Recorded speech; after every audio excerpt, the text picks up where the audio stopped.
Well, a very good morning to you all, race fans, and welcome to this final round of the 2025 Endurance Championship with Alliance Sim Racing. And today it all comes down to this, where the mountain will decide the champion. After a season of endurance battles across some of the toughest racing that you will find on the iRacing calendar, the Alliance Sim Racing Endurance Championship reaches what is probably the most fitting grand finale you could think of. It is, of course, the Bathurst 1000. Mount Panorama has written history so many times before, and today it will be no different. These teams have prepared so many practice laps for this moment. 1,000 kilometers of strategy, survival, and sheer determination is what it's going to take to win the crown today. It's a test of endurance, teamwork, and of course the driver's nerves, with every pit stop, every lap counting, and every mistake could spell the end of a championship dream. As we take on this legendary challenge today, we're proud to welcome a new partner to the Alliance Sim Racing family. Welcome to SolarGuard, who will be joining as sponsor for V8 Supercars Season 6. Their support helps keep the action alive, and we are looking forward to a very big season ahead. On behalf of everyone here at the Simple Racing broadcast team, a pleasure to be back with you. My name is Jared Cole, and I'm joined in the booth by none other than Josh Harris. Mr. Harris, welcome back. It's been a minute, but we are here for some more V8 action today. Yeah, absolutely. Good morning, Jared. Good morning to everyone at home watching along. How exciting. There is absolutely nowhere better, just about, than anywhere in the world, but certainly in Australia, to go supercar racing. What a day. 161 laps, Jared. These guys have got their work cut out for them. There is no doubt about that. And if anyone wants a beautiful little appetizer ready for the real life 1000 in 3 weeks, this is probably about as close as you can get. Strap yourselves in, ladies and gents. This is going to be a whole heap of fun. Absolutely. And before we get into that, we do have the absolute pleasure of bringing you the replay of Thursday night's top 10 shootout. We're going to jump straight on into it because there is less than half an hour to go before we get underway with racing today. So this should whet your appetite, I am sure, as we see the racing from Thursday night. Troy Stonestreet was the first driver out on track. And it's always a bit of a challenge, isn't it, Josh, to be first out there, because you know you've got to set a good lap time. You know you've got to make sure that you are consistent. You keep it out of the walls most of all, but you don't really have much of a measure of just how quick the other drivers are going to be in a shootout. It's always a challenge for the first one on track. Yeah, sometimes that's a good thing though, Jared. Sometimes that means that you're not comparing yourself to anyone else, and you're just going to go out, you're going to go as fast as you can, and what happens, happens. And we do see here Troy Stonestreet has made a really nice start to the lap. He's navigated through the first couple of corners really well. A bit of a slide there coming up out of the cutting, and just a brush on the wall. I'm not sure, Jared, whether that'll register as a 0x, which will invalidate his lap, but he is absolutely pushing. If you think that these guys are going to leave anything on the table, you're sorely mistaken. Look at that right up against the fence, Jared. Hardly Millimeters. any room at all. Millimeters. Absolutely millimeter perfect. These guys, they practice a lot, Jared. They do know how to throw these things around. And now we start the descent down the mountain. One of the most tricky parts of any racetrack in the world is getting down this mountain. Really easy to lock a brake here, so Troy will be working hard to make sure that he gets the car turned in at the elbow. And now he points down Conway straight. Another brush on the wall. He is definitely trying, Jared. I guess one of the things with being first out in the shootout, your 10th qualifier, the absolute worst that you can do is start 10th, so you might as well throw it all on the line and see what you can do, Jared. Absolutely. Got to leave it all on the track for these events. And top 10 shootouts, every time you'll see these drivers absolutely pushing the limits. Bathurst, of course, up and over the mountain, is one of the most challenging places to go fast of any track that I can think of, really. There's very few other tracks that require so much dedication and such, I guess, a lack of fear more than anything else, isn't it, Josh? Because those walls are right there. There's no room at all. A 2:06.7, that's a very quick time to start us off. I think probably about the 2:06 is what I'd be expecting from what I've seen around here. But not a bad time to start at all. A high 2:06, Troy Stonestreet setting himself up well. And obviously those couple of brushes with the wall not causing any issues as we get to our second driver on track. This is, of course, Kai Ardley from Full Throttle Bandits, who gets out for his hot lap. And this being a team race today, of course, you'll see a couple of drivers' names on the door there. But Kai took the challenge in the top 10 shootout and immediately underway. So we'll take a look and see if we can get a bit of a read on how this lap looks compared to Stone Street's first run. Yeah, absolutely, Jared. And straight away, you don't get much of a chance to settle in here before you are immediately into the really technical stuff. We're up through turn 2, through the cutting, really starting into that steep part of the climb now, and we now crest over the top of the hill, the absolute highest point on the mountain just through here as we drop down into the very, very famous grate. And see how he's going. It does look like he is. Those times can't be right. No, that is not right. Bear with us. We'll get a bit of tweaking done because there is no way that Ardley has gone 5 seconds faster in Sector 2. So bear with us. We'll get that sorted. As much as Kai would love to see that, I don't think there's going to be anywhere near that level of difference between the drivers today. I'm expecting more like the Sector 3, Sector 4. There we go. That's corrected. Less than a tenth per sector is about what I'd be expecting.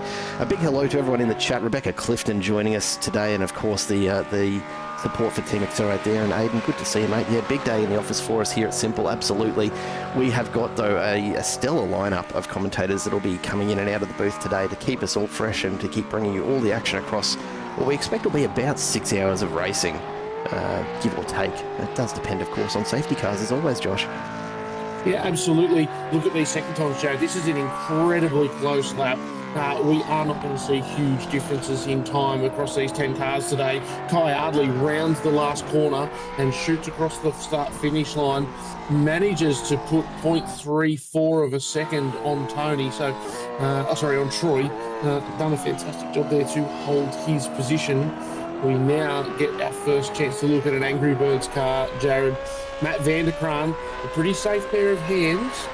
Someone who a couple of seasons ago was, far and away the lead car in ASR, Jared. But as the league grows in popularity, that also means that it grows in its reach to really fast drivers. And what that means is that Matt Vanderkraan has absolutely seen people start to join this league who have his pace. We see him now through turn 2, a little bit of a wiggle there. Hasn't used all of the exit road. I don't think that Matt will be particularly stoked with that run. He is quicker than Ardley though, but Ardley had a slower sector 1 than he would have liked as well. So we'll see what Matt Vanderkraan can do over the rest of this lap, Jared. Look at that, it's basically line ball with Ardley. That second sector has effectively brought Vanderkraan back in line with Ardley's time so far. This is going to end up being a very, very close lap again, I'm sure.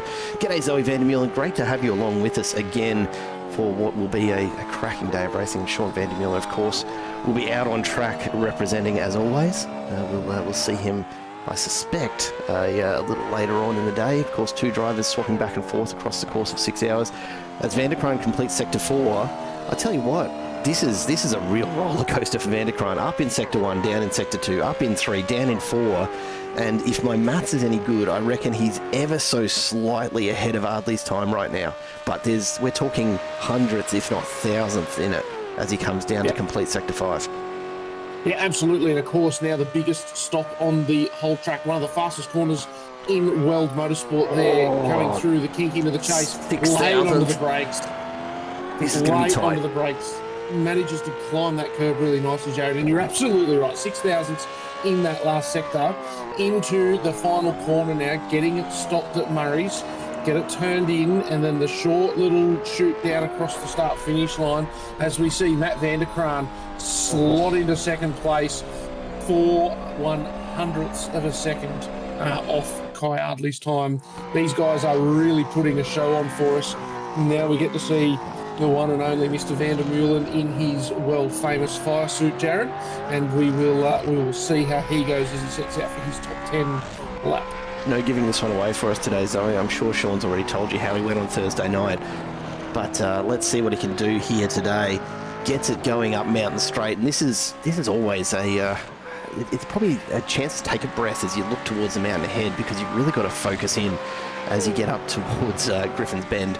It's where it all starts to get very, very tight very quickly. It's a nice open section, a little quicker than Ardley here, almost a tenth faster. That is a great first sector for Van der Meulen as we head up the hill towards the cutting for his hot lap. It's look, I don't know how these guys run these sort of times. You know, we're already into the low sixes, and we're the fourth car here. I'm just gonna let me do a little bit of background here, Josh, as we come up and over the top of the mountain and see just what the fastest time has been set in terms of Bathurst, because I reckon these guys will be getting pretty close to it at this point. Yeah, absolutely. I think we might be in a 2:04 in the real world, but keen for you to have a bit of a look. I think one thing impressive to note as we do watch Sean Van der Meulen navigate his way down through the dipper and towards Forest Elbow. This is his first race back with ASR since breaking his wrist, Jared, and obviously Sean would have been in the car doing some practice, all that sort of stuff, but a really solid effort to go from a number of weeks out of the sim, out of that routine of driving these cars and practicing, and to go and bang it into the top 10 in what is a pretty stacked field is a pretty impressive effort. So Sean is absolutely on the pace. Unfortunately, sector 4 and 5, he dropped a couple of tenths, so his trip down the mountain was nowhere near as fast as his trip up. We see him now. This, though. It is. These guys are all very tight on times and doing a fantastic job, might I add. We see Sean Van der Meulen across the line into second. By 1,000th of a second over Van der Kraan. Oh, that was so close. That's all it takes. That's all it takes. Faster, Jared. And yeah, you know, we're seeing three cars split by 400ths of a second is pretty impressive. These guys doing Not surprising, an is it? absolutely fantastic job. And impressively, Jared, so far, no mistakes. It is a really genuinely difficult thing to do, to put one of these laps together, I must say. And looking at the times, just having a look, Garage 61, which I know is not, the only resource for times, but it's a pretty good indication of what we can expect. The best all-time lap recorded in a Gen 3 supercar around Bathurst on Garage 61 is a 2:05.45, followed by a 2:05.9. So only two drivers ever to get quicker than a 2:06. So the fact that we're already, pretty low on the 2:06s bodes really, really well. And Sean McNamara, in what is a very super cheap auto but not looking livery, already on track to improve Ardley's time as he gets himself up by about a tenth and a half through the first two sectors. Let's see what Sector 3 delivers for him here. There's definitely time. There is definitely time there. We saw Van der Meulen, Jared, go faster in Sector 1, 2 and 3. It was the trip down the hill that really showed where Ardley was genuinely fast. Here we go. I'm doing a bit of mental math here. That's what, 2, 3,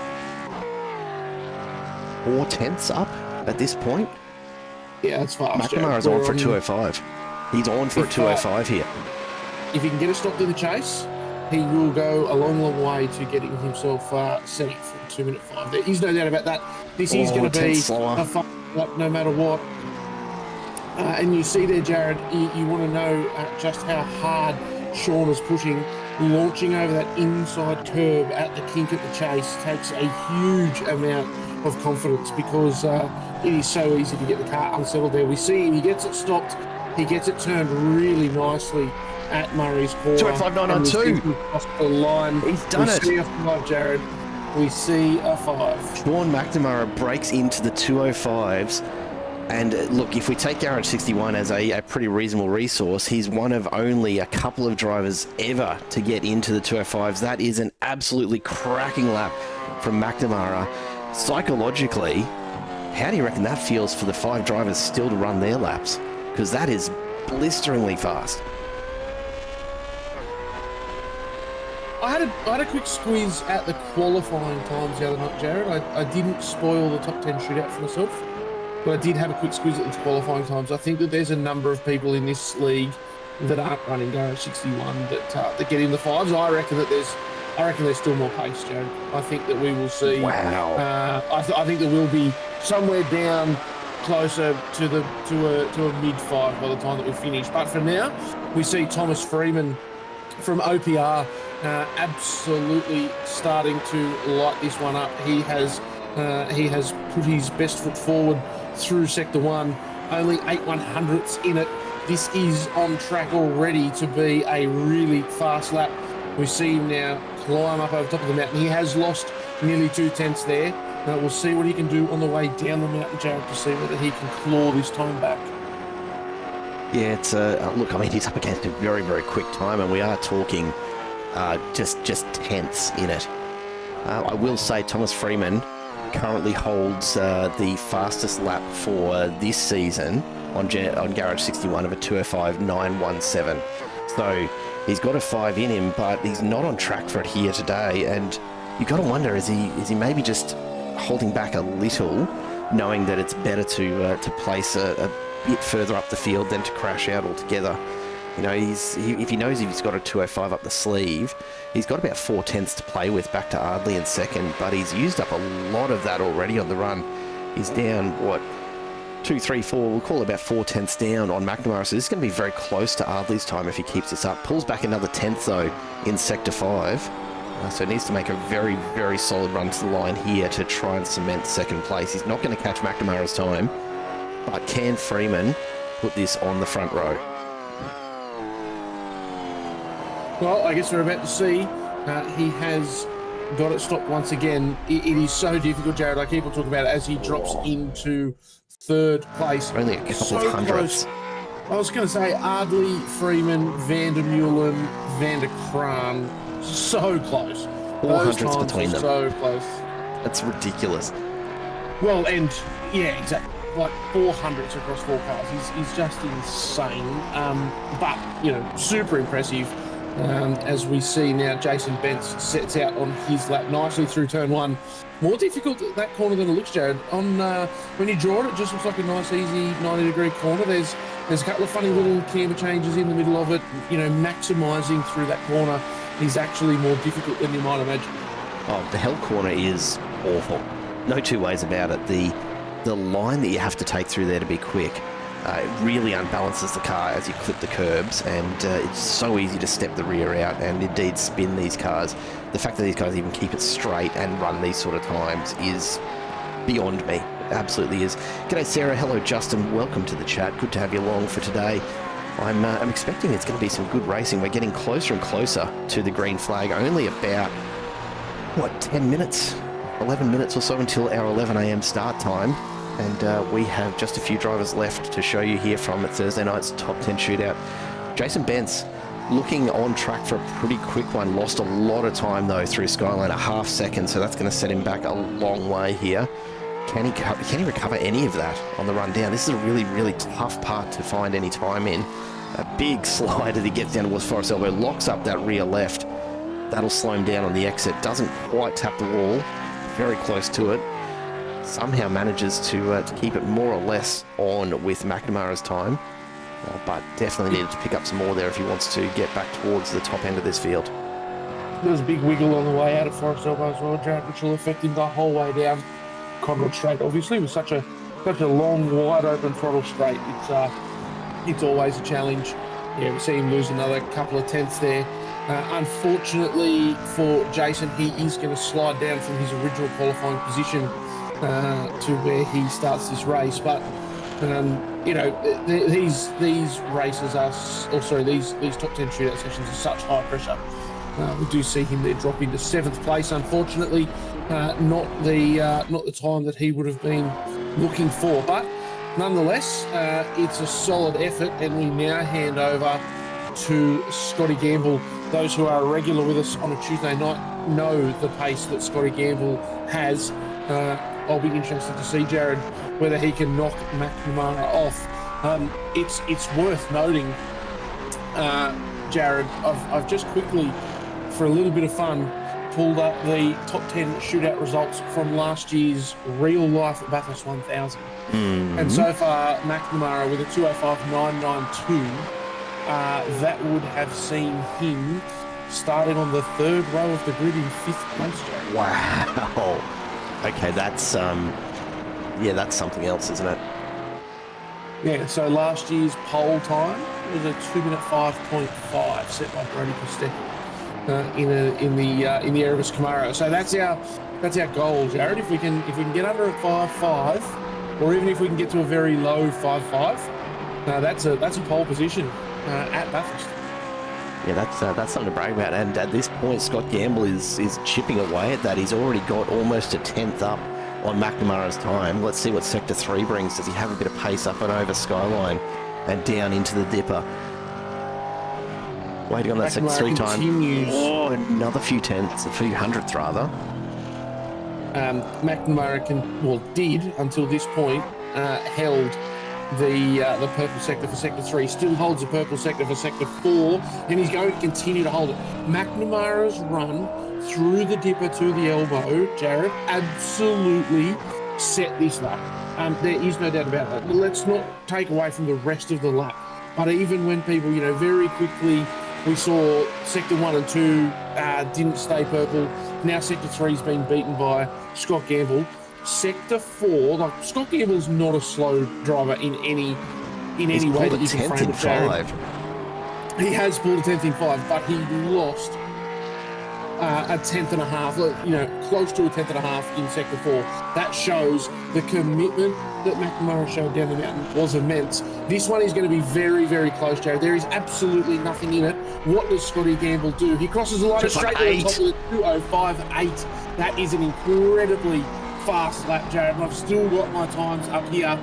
That's my two on the second row, third place at last year's Bathurst 1000.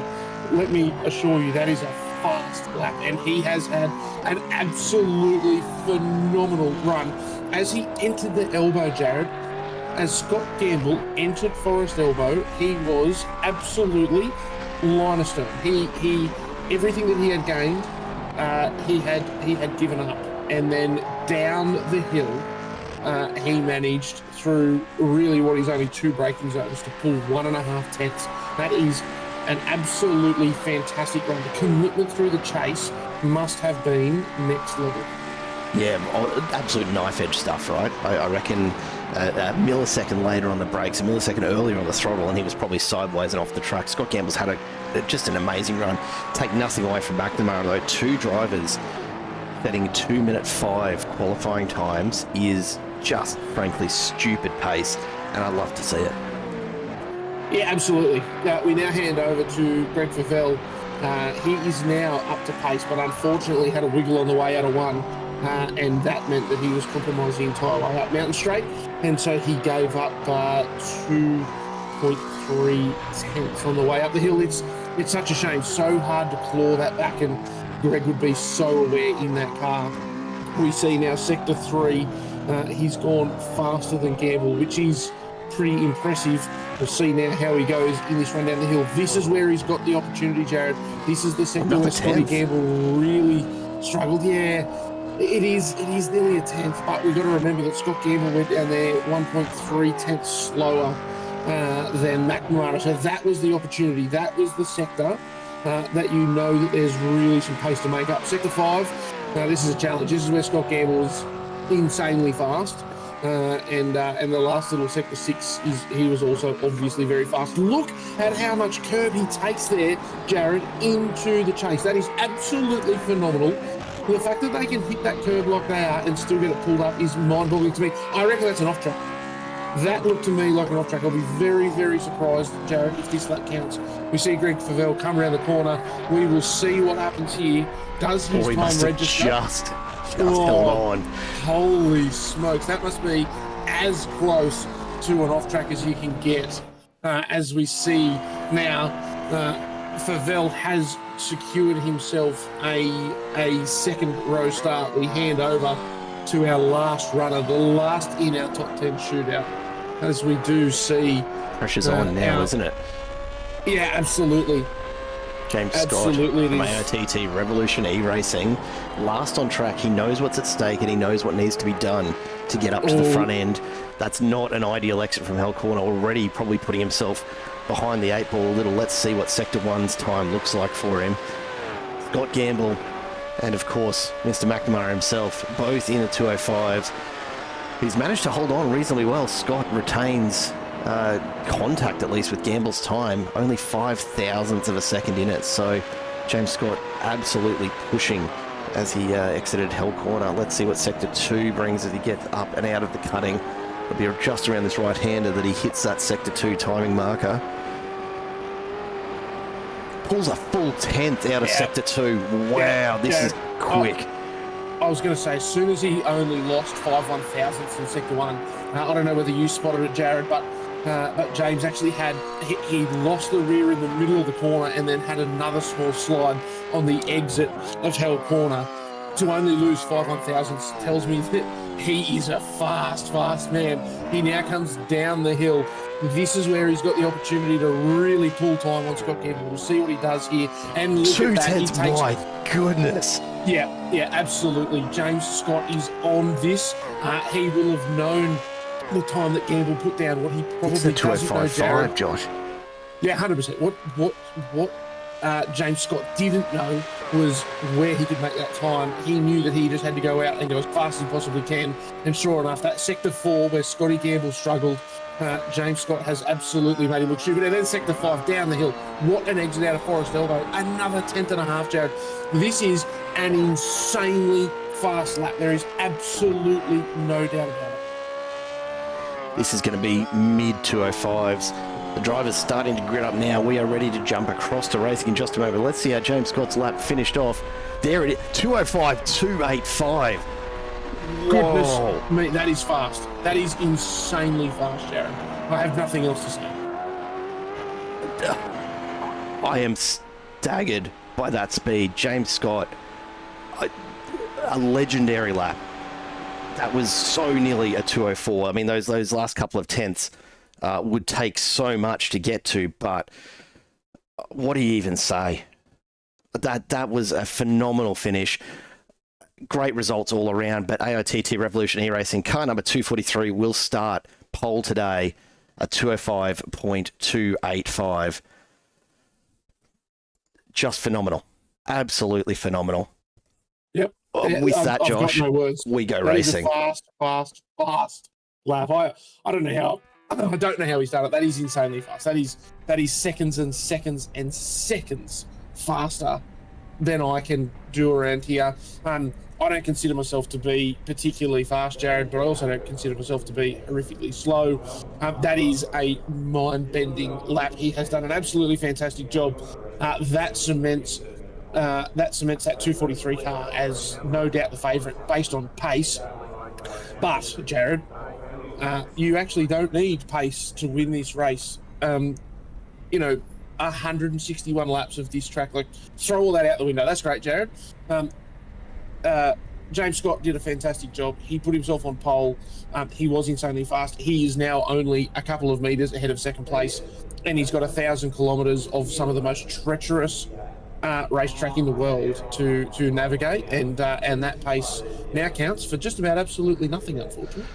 Look, I don't know. It's pretty special still, regardless, isn't it? It is. No, we won't take away from that. But unfortunately, there is so much to play, and how exciting to get to go for 1,000 kilometres of racing. Yeah, I mean, I can't imagine we're going to see anything like that sort of time here today, but it's possible.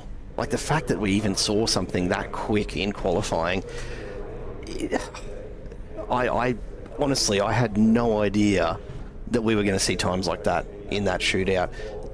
206 was what I had in mind. Someone hitting a 206 and a low 206 should have been enough for pole, and I stand thoroughly corrected.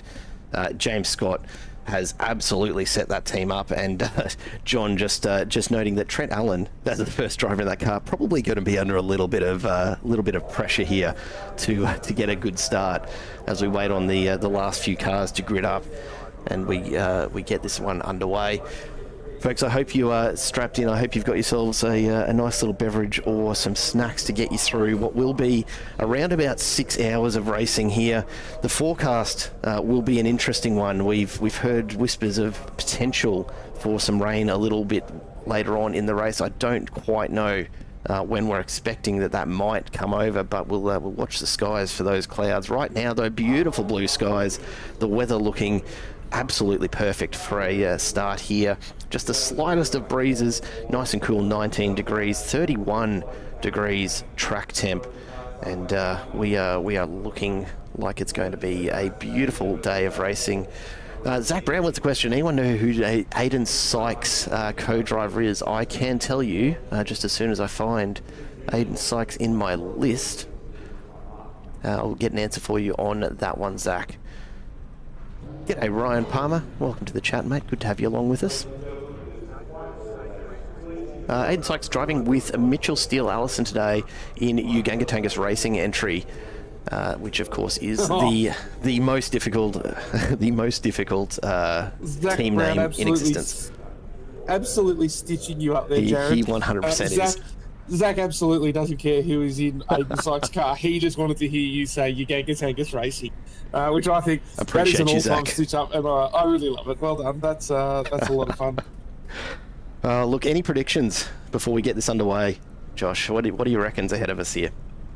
The only prediction that I can make, Jared, Bathurst is incredibly famous for the fact that no one has ever won from 8th place. So the 801 sim racing car, sorry guys, your day is done. For everyone else on the track, I think the Bathurst has been won from literally every other grid spot.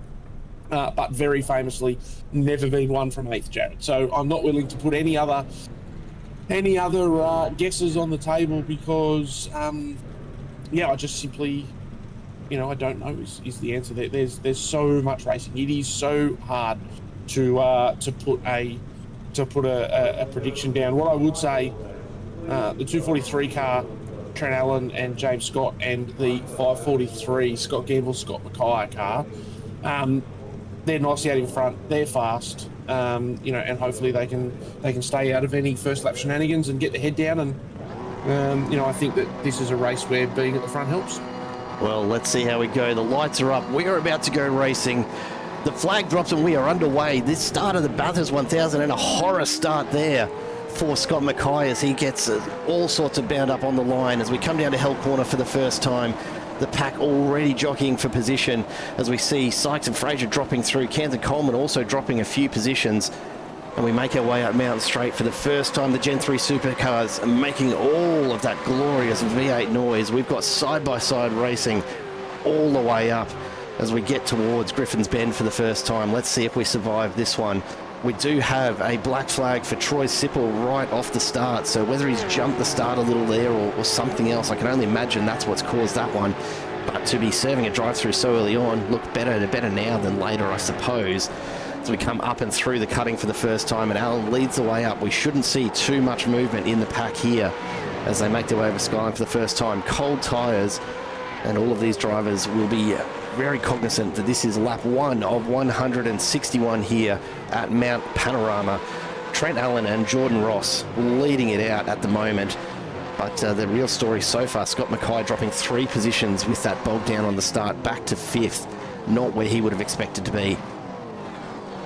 No, it's not, Jared, but that's not the end of the world. He kept the car straight. He didn't panic. He found his position in the train and he's up to speed now. Realistically, the difference between 5th and 2nd at this point of the race isn't much. So he's, things have been okay there. And we've seen, for the rest of the field, a really nice, clean first time up over the mountain. They've done a really good job. I love this. I love this part of the race, Jared. Just this enormous train of supercars. And look at them. It's the first lap. They don't care. These guys are absolutely jockeying for position. Trent Allen immediately knows that he has to think about defending. These first couple of laps are when you are, most easily able to grab a few positions. And Jordan Ross is making no illusions about the fact that he wants to lead this train. He wants to get out in front, and he wants to put a bit of time on Trent Allen in that 2:43 car. Well, across the line for the first time. This second lap will be really interesting to see just what sort of times are in these cars so early on in the day, and we'll start to get a bit of a picture of it. But you can see right now there is very little separating any of these cars as we start to get a feel for just some of the gaps opening up. Really a very tight bunch up front still, with Trent Allen, Jordan Ross, Greg Favell all right in amongst it as we come up towards the cutting again. So nothing to separate these first 4 or 5 cars. We'll bring up our usual battle box here, folks, that will help us keep an eye on it. G'day, Damo. Welcome to the chat. You were supposed to be the co-driver for Sykes, were you? Got told didn't start for another 2 hours.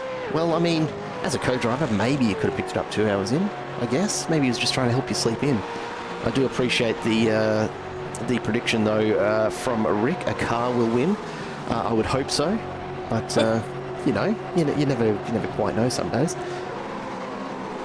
Look, I appreciate it. I think that's about as close as a prediction as I can make as well. So we'll absolutely leave that one there like that. We've also got a couple of predictions coming in for some fishy boys. So we'll see how they go. Probably not the best qualifying for the Fishy Motorsports gang. They'll be looking to move forward throughout the race. One thing that I'm interested to see, though, Jared, as we cast our attention back to the front of the track here, and we see Jordan Ross has absolutely put a move on. 2 wide through the kink is so hard to do, and straight away we see Trent Allen 2 wheels in the grass. Can he get it pulled up? They continue to go through the chase. Trent Allen, he takes his medicine, he drops back into second place. I was just about to say, Jared, I'd been watching Trent, and he's straight away doing it again. He is driving mid-track, Jared, and that costs you lap time. And I think that Trent just needs to remember that this is a 161-lap race, and he needs to race his preferred racing line.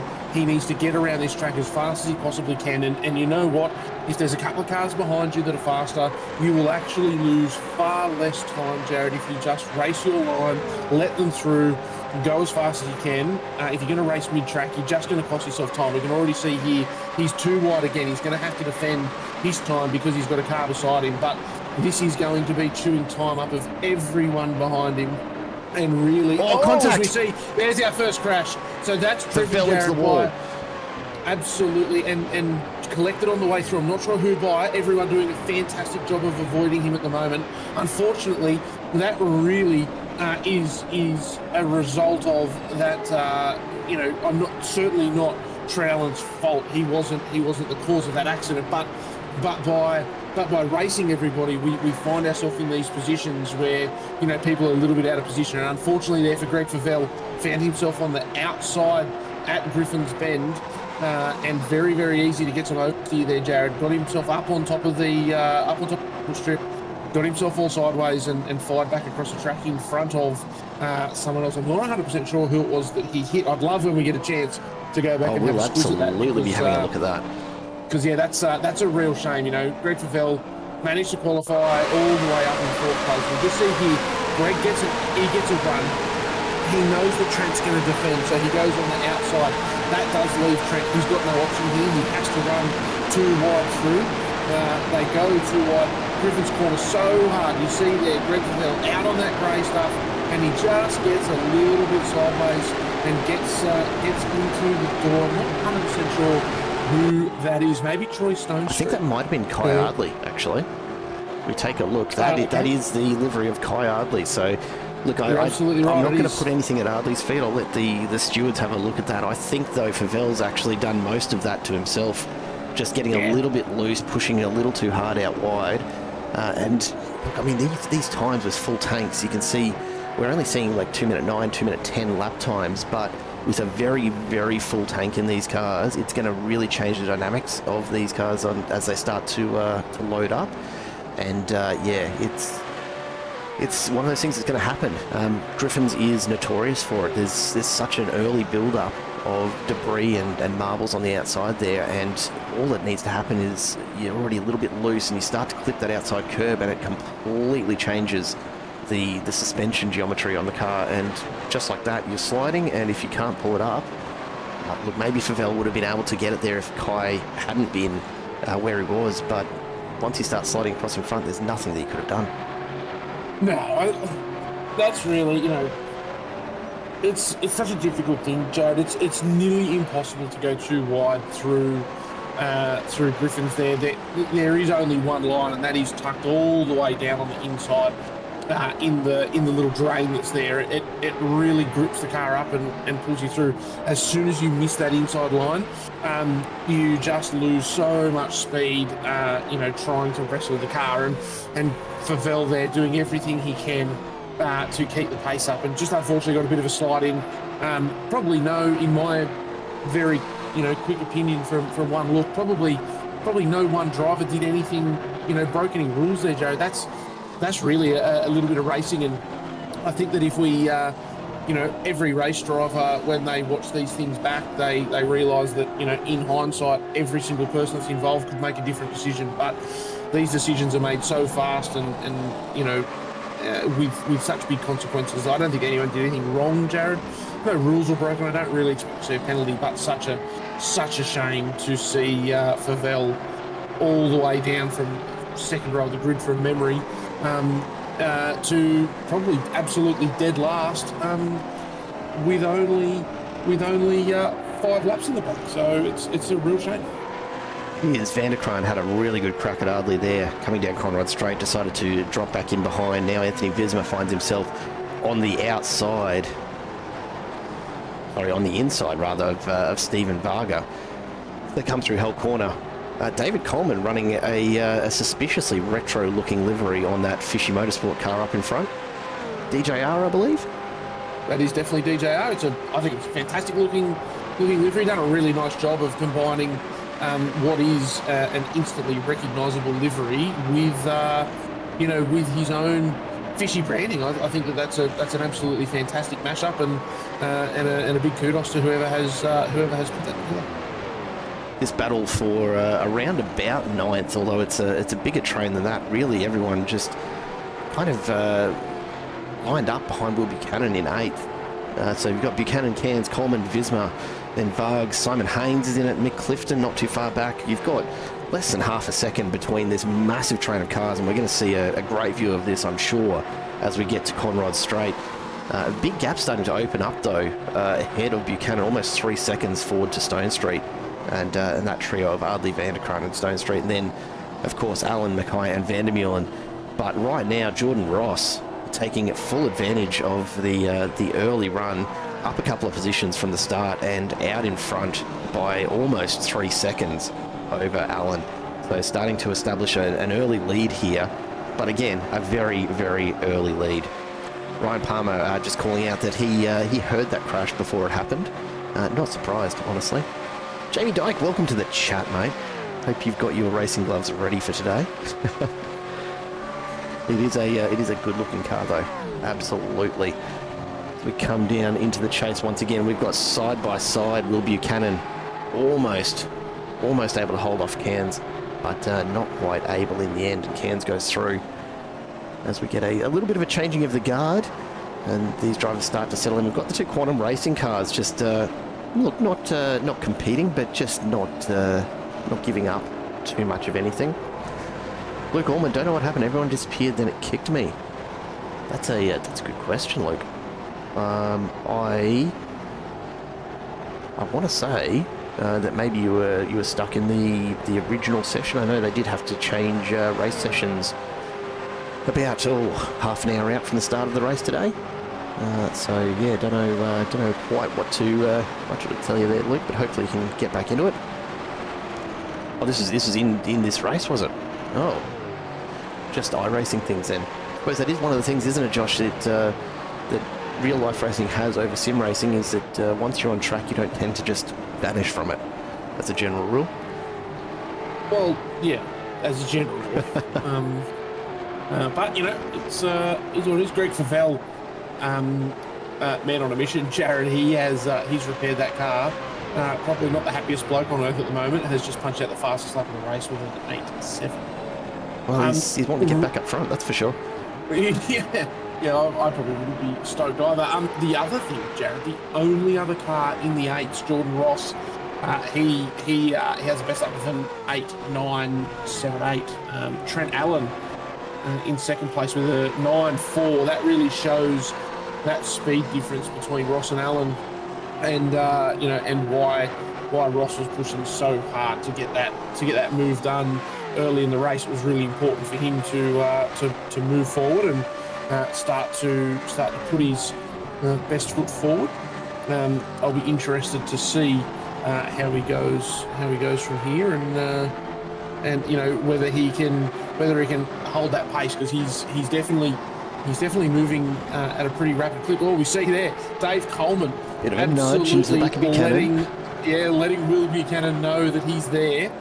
He's just saying, hey, look, I'd probably prefer if we were lapping ever so slightly faster. But nothing in that. That's okay. That's just a little friendly hello. No, It's just no bump harm, drafting, no isn't foul. it? Just bump drafting.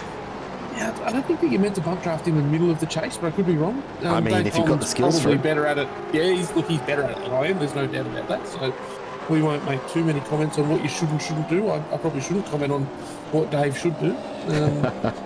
But yeah, we'll leave it like that. It's going to be good. Craig Healy from EWT trying to get the move done on Adrian's LA's Team AJR car, not quite getting it at this stage, but he'll find himself nicely positioned for the run up Mountain Straight. Might have a crack at it into Griffin's again if he can get just enough of a tow. See how we go. Jamie Dyke, some sage advice there for Luke Allman, and of course for Dean Logsdale. They're still in the lead lap, absolutely. Anything can happen, and it's only going to take, touch wood, everybody at home, it's only going to take one safety car to compress this field right back up again. So yeah, I wouldn't be too worried just yet for the 9.5 AJR entry back in 32nd right now.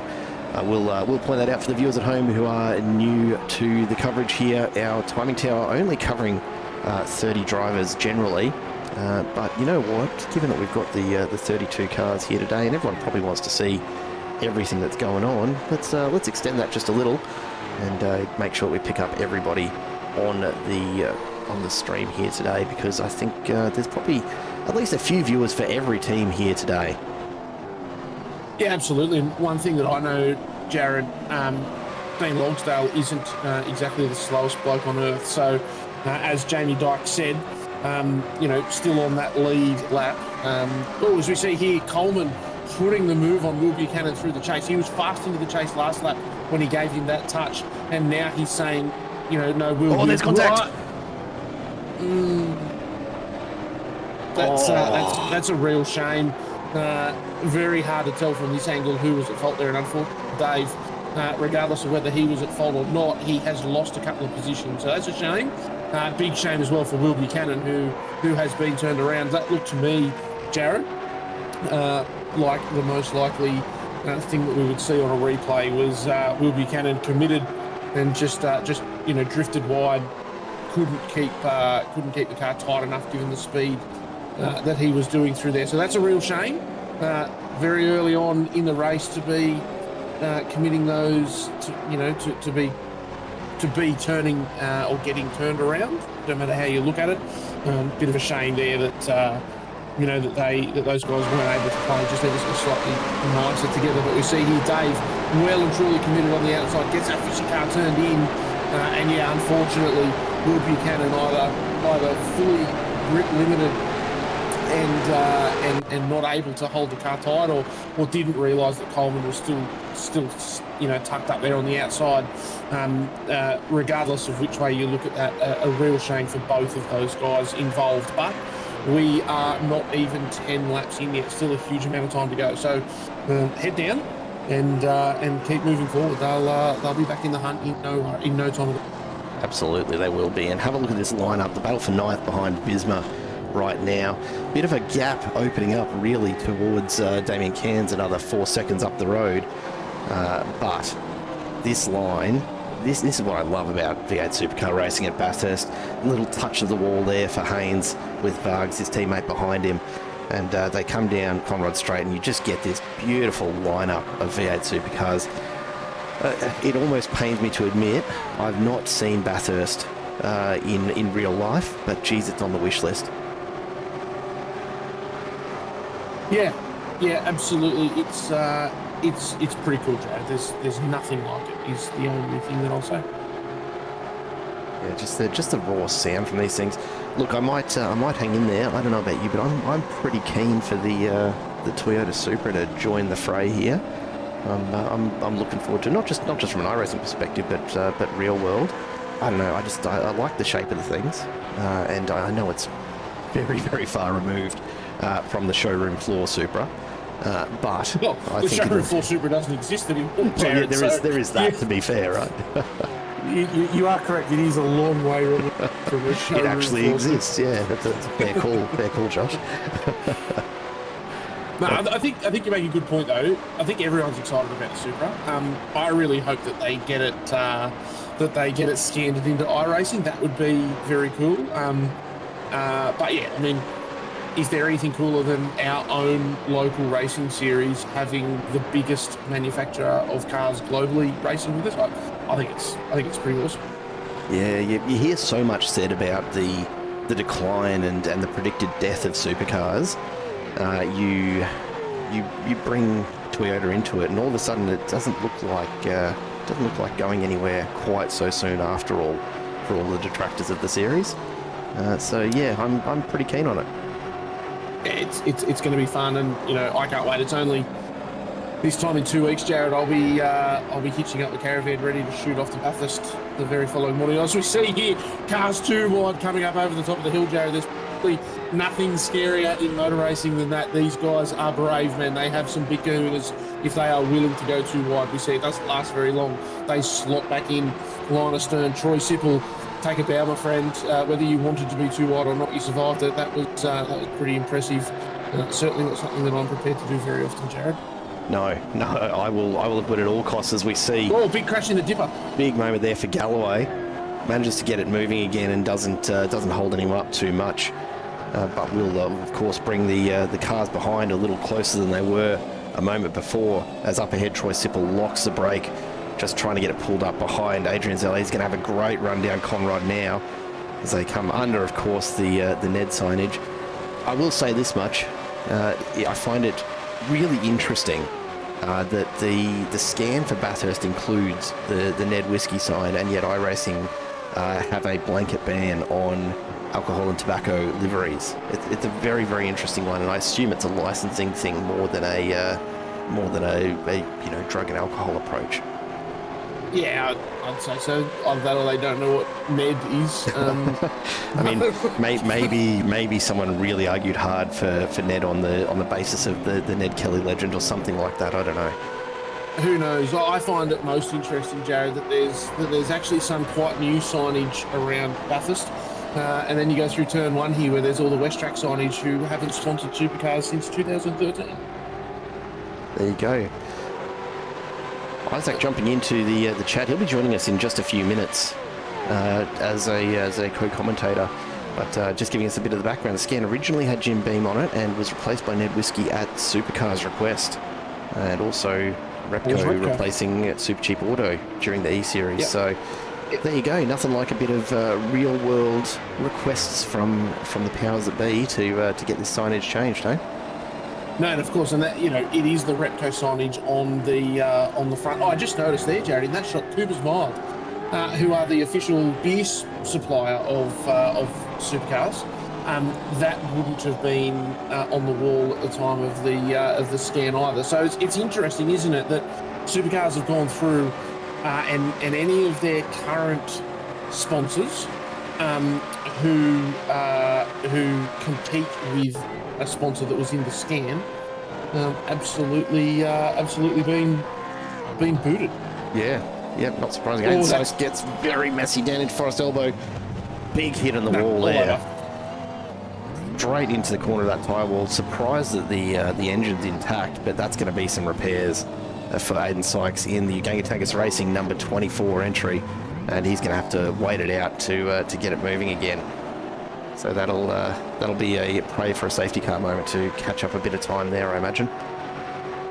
Yes, I think so. I think there's a couple of people now, Logsdale, Favell, the cars are stacking up that desperately want to, regroup this pack. You look down the list, Jared, there's still a number of battle packs, but we're really starting to get into that rhythm, where we're approaching the 100-kilometre marker of this race, and what we're going to see is those gaps really start to spread out, and people start to have their own little patch of road, which for some of the drivers they'll like that, but for us we don't get to see stuff like this as we see a couple of these guys go door to door. That is brave. Feel a squeezing Marsh.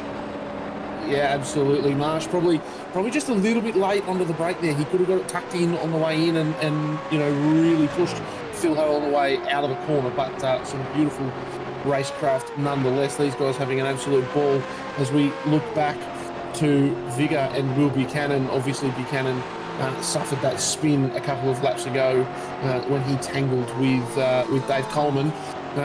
He is probably considered out of position, Jared, for his pace. Will Buchanan's a pretty speedy bloke, and that is no shade on Rick Vigar, just that I expect that Will Buchanan is going to be looking to move through the pack pretty quickly. I'll be interested to see how he goes here. Get it pulled up into the elbow, Jared. Get a draft down Conrod, and you have set yourself up for a whole heap of fun going too wide through the chase. I think this is what it really does show up here, as you see Favell pick up a slowdown there, the yellow flag on the timing tower. It really shows how difficult Bathurst is up and over Mount Panorama itself. Buchanan, by all rights, should be a decent amount quicker than Vigar. And again, as you say, no shade, Buchanan's just damn fast. But there is absolutely nowhere to get a pass done up there. And if you don't get the exit out of Forest right, which Buchanan, just didn't quite tack on close enough behind Vigar, and he finds himself stuck there now. Could be that Vigar's just loves Bathurst and has a bit of extra pace here, but you would ordinarily have expected Buchanan to be in position to make a move, but could not get it done up and over the top, and he's going to really push to get it done before they go over the mountain again here. You can see he's right on Vigar's tail. He's going to be alongside as we get to Griffin's Bend, I have no doubt, and this will be where he looks to make the move. Vigar not make it easy for him though, sitting in the middle of the track the whole way up, and he'll choose Buchanan, force Buchanan to choose a side here. Buchanan not close enough to make anything off it, so he's going to be sitting there in 21st for another lap. Yeah, absolutely, and really there's a bit of an opportunity here in between Griffins and the cutting to get a pass, Jared. But once you make this left-hand turn here into the cutting, short of a very, very brave move in a couple of places, that is it. And you are line astern all the way over the hill as we look to Anthony Weismer, who has a whole heap of damage. I'm not sure what's happened there, Jared. I've missed it on my instance as well. He's already got the damage there, so it's before that. But this is going to be challenging and holding up a lot of people. It's always a scary thing when you meet a damaged car coming up over top the hill. I think it's you, Jared. Simon Haynes comes past Weismer here. We'll just see whether the damage is already there, if this is where it's happened. Weismer's still got the front bar on at that point, but it does look like the damage has already occurred prior to that. So we'll have to keep an eye on it. It hasn't registered as enough of an incident on our telemetry to really flag, but you can see it's certainly done plenty of damage to Weismer's car. Here comes Michael Whiting past Damon Fisher in the Angry Birds number 16 entry. Takes 13th position and gets underway. Weismer here, you would think, would pull in pits. No, he's going to keep going. So it feels like he's got enough pace left in the car to continue on rather than lose the time in the pits at this point. And already a fair bit of change going on throughout the pack. Right now though, Jordan Ross out in front. You can see all on his own. A good, 6.5, approaching 7 seconds ahead of Allen. This is probably the ideal way that you'd want to start a Bathurst 1000, isn't it? It is, and obviously these cars starting to get to the point, Jared, where the fuel load coming off has matched to the tyres. So we are seeing a number of cars doing their fastest laps of the race at the moment. The top four all set their fastest lap on the last lap, Jared. So Jordan Ross with an 8.78. You know, it was only 15, 20 minutes ago that I said that Jordan was one of only two cars in the nines, and now he's doing an 8.7. Trent Allen with a 9.2. So, Jordan Ross is still pulling half a second every lap. So, a big shunt there for Weismer. He's really continuing to push with this car, but he just went in hard as he approached McPhillamy Park. Yeah, you can see this is going to be part of the fuel strategy at this point. Weisman doesn't want to come into the pits yet if he doesn't have to. Well noted by Mez in the chat, the radiator would indeed have good airflow. I've always said that losing a panel is just great weight reduction, right? If you can get in behind someone, you don't need the aero so much. Unfortunately, not particularly well positioned, and it looks like Phil Manuel will be thinking about making a move as we get down through here. Mr. Harris, it's been a pleasure having you along for the first hour of coverage today, and of course you've got a few things to celebrate this weekend. Congratulations, of course, mate, on your engagement, and a very happy birthday for tomorrow as we say goodbye to you from the broadcast. Well, it's been my absolute pleasure. I wish everyone the best of luck. I hope you have a fantastic day of racing. Thank you so much for having me in your homes and in your ears. I can't wait to be back chatting to you on a Tuesday night as Season 6 kicks off. Jared, have a fantastic call. Enjoy the rest of your day and go a Supercar. Go a Supercar. That's the way to do it, mate. Josh Harris leaves the booth, and we welcome in his place Isaac Edwards, who jumps on in with me. Isaac, mate, you've been watching along so far. Give me your take on the first 14 odd laps. We're almost 10% of the way there to the Bathurst 1000 marker.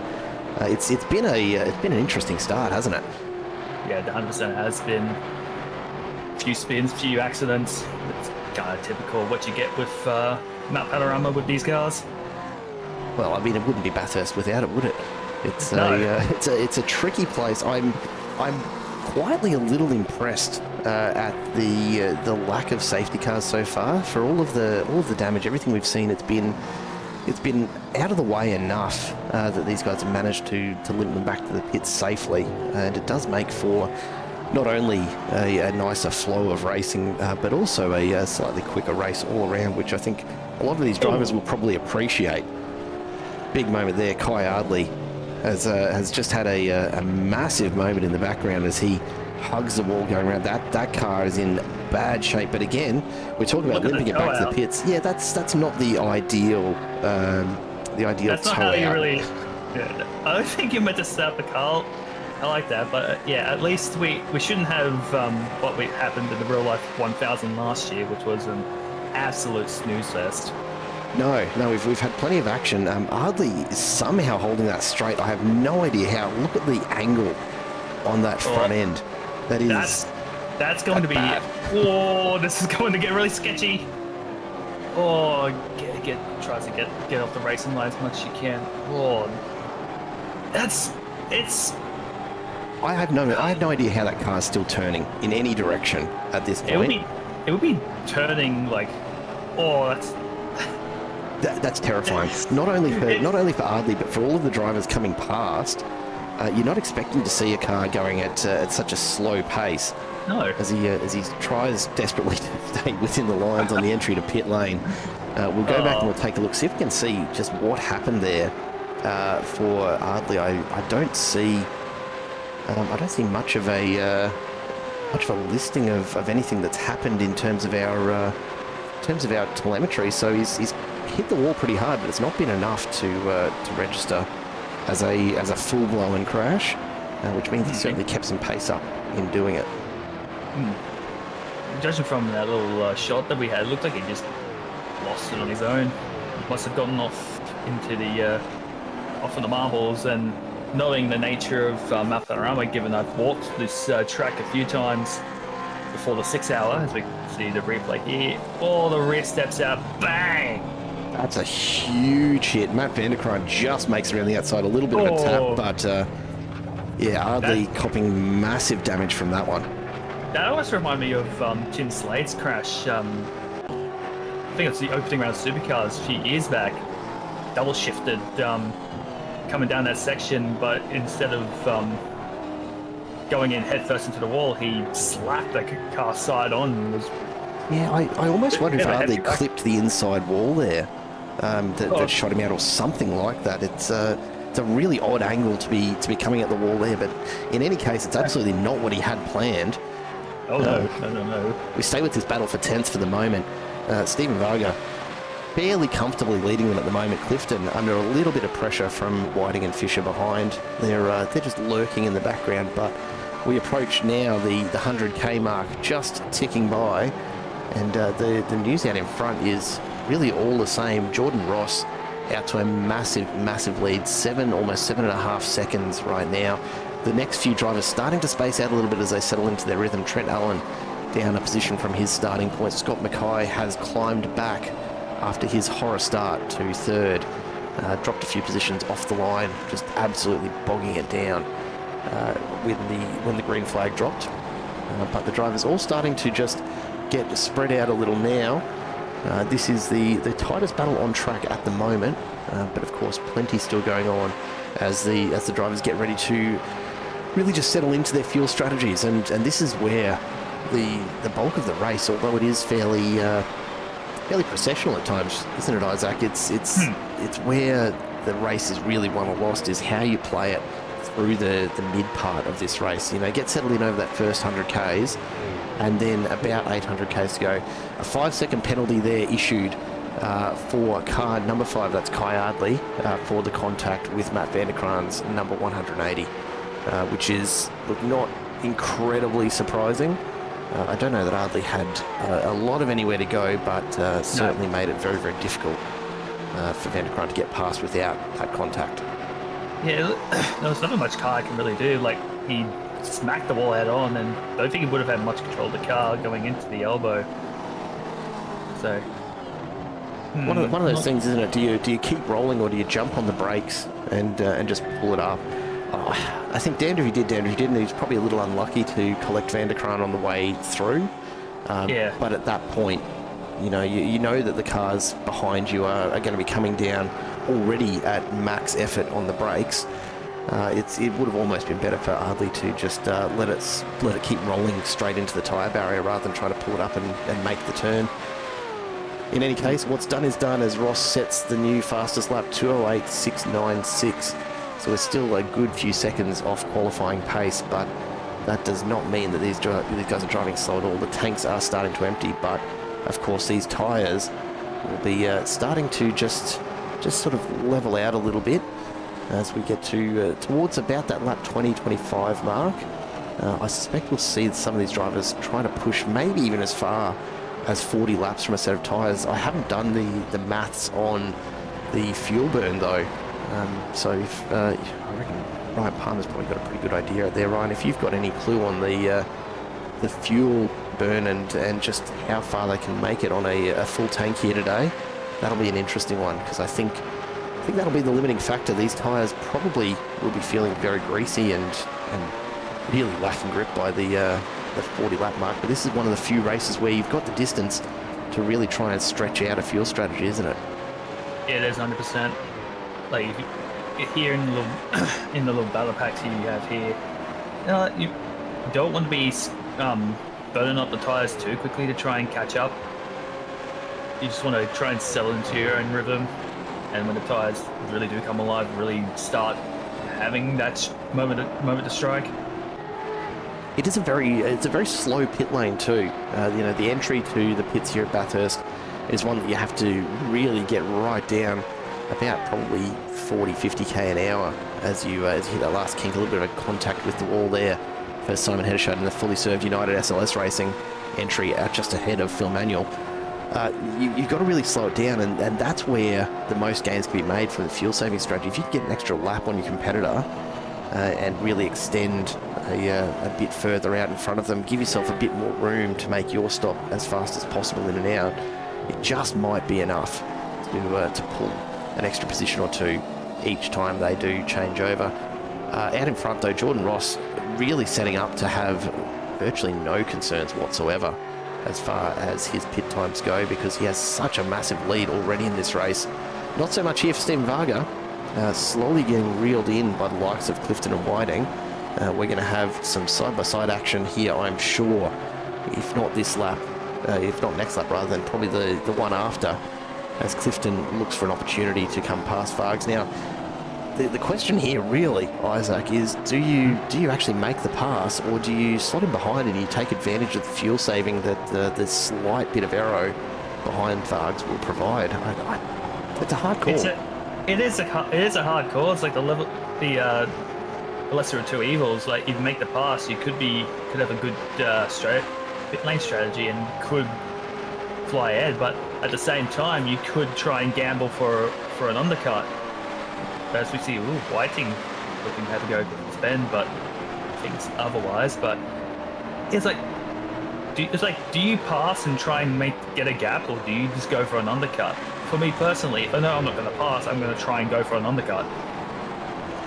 Yeah, it's a tough call, particularly at Bathurst. It's one of those tracks where the undercut can be really, really strong, and having clean air ahead of you absolutely makes such a massive difference in the pace that you're able to actually put down. And really nothing evidences that more than Jordan Ross out in front. Big moment there. A little too close for comfort to the wall there.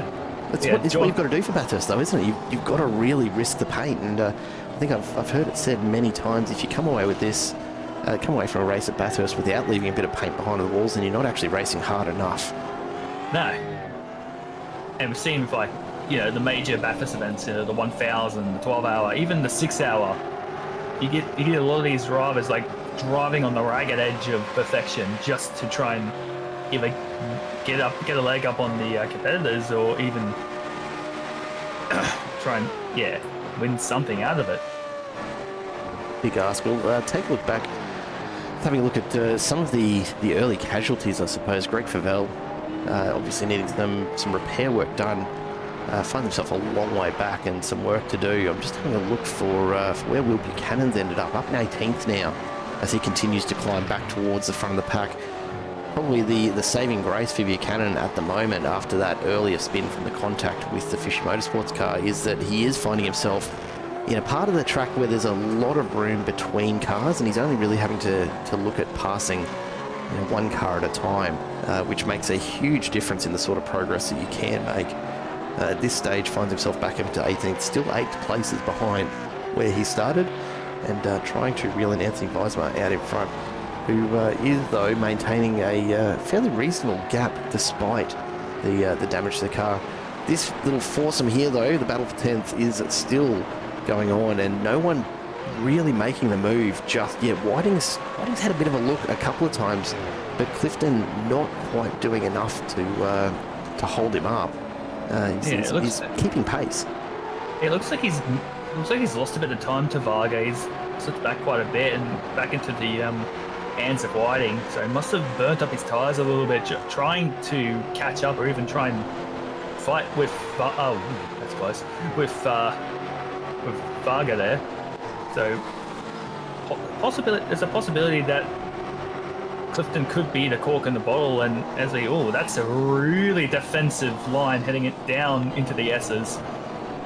Yeah, Vargas is starting to pull away here. I feel like Clifton might be just finding a bit of a limit to what his tyres are able to do now. You saw him contact the wall up and over Sulman a little earlier in that crossing of the mountain, and now finds himself just struggling to hold Whiting and Fisher off. Fisher's just sitting back, letting this all happen at the moment, and sometimes that is the best strategy, as Ross sets another fastest lap, 2:08.6 flat. Trent Allen going 2:08.96, so he's just inside the 8s.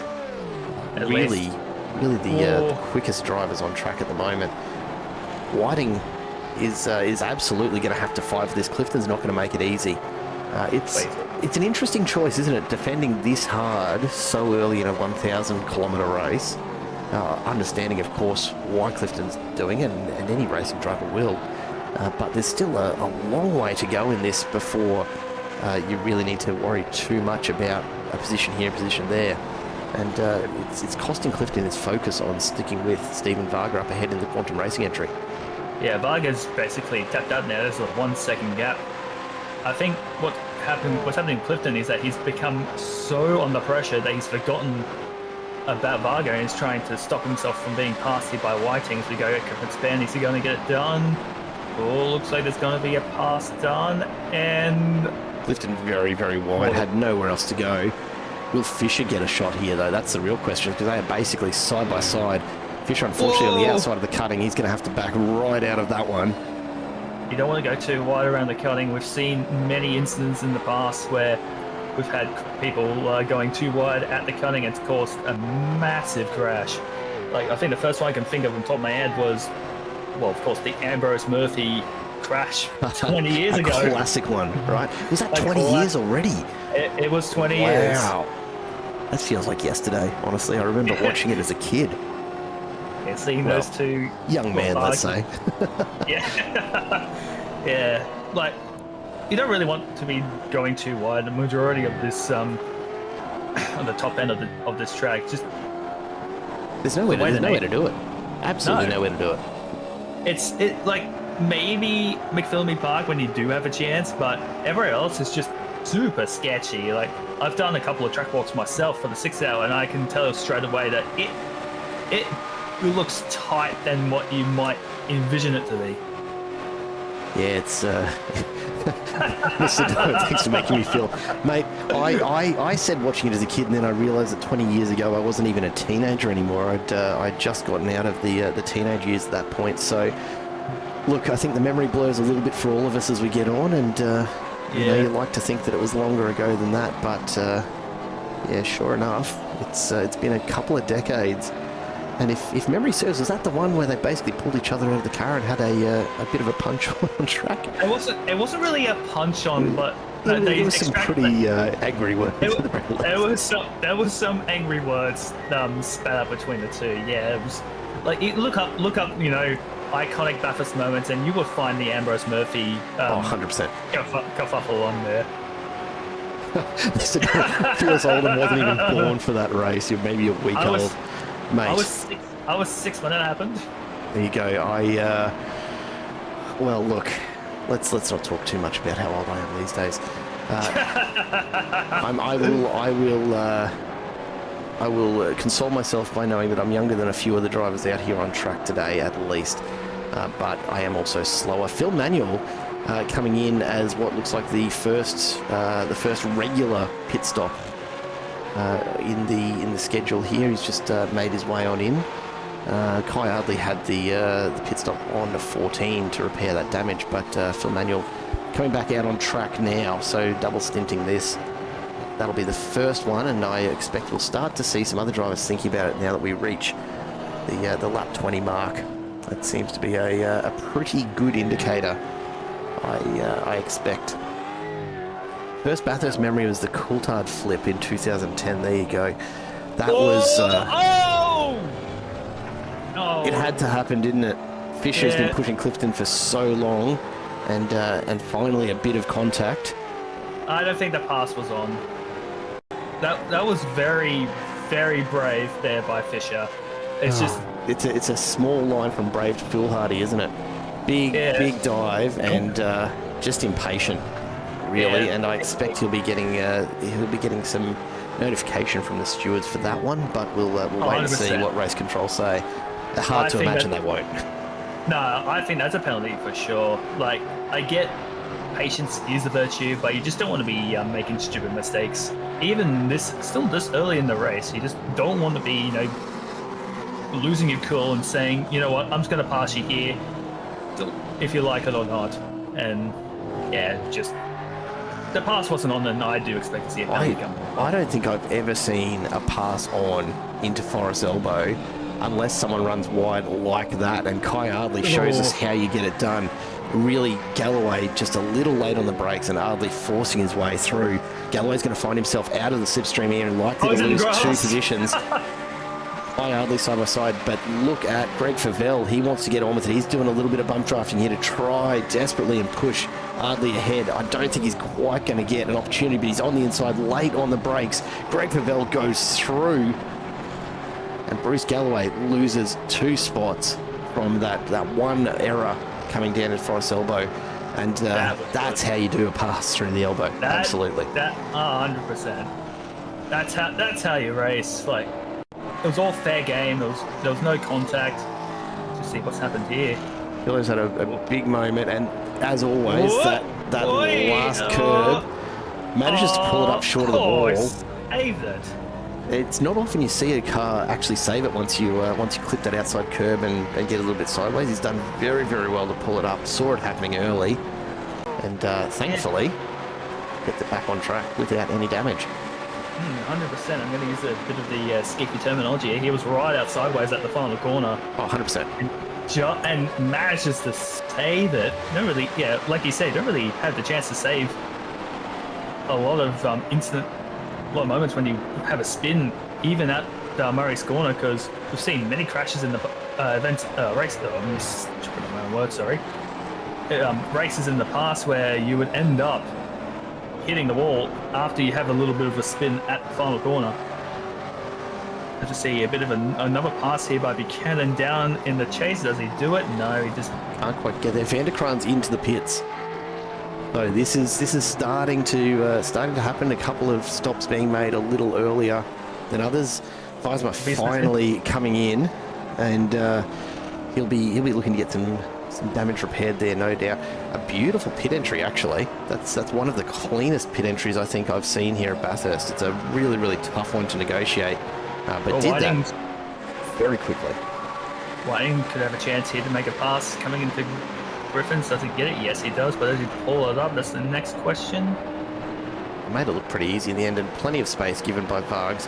It's smart racing from Stephen Varga, right? You don't want to get tangled up coming into Griffins, because it's one of those corners that has a lot of room for you to slide, and the outside curb particularly, it's a fairly aggressive one, and it'll spin you around and take you a lot longer to recover from there than other places on the track. So probably not a bad idea to just slot back in behind.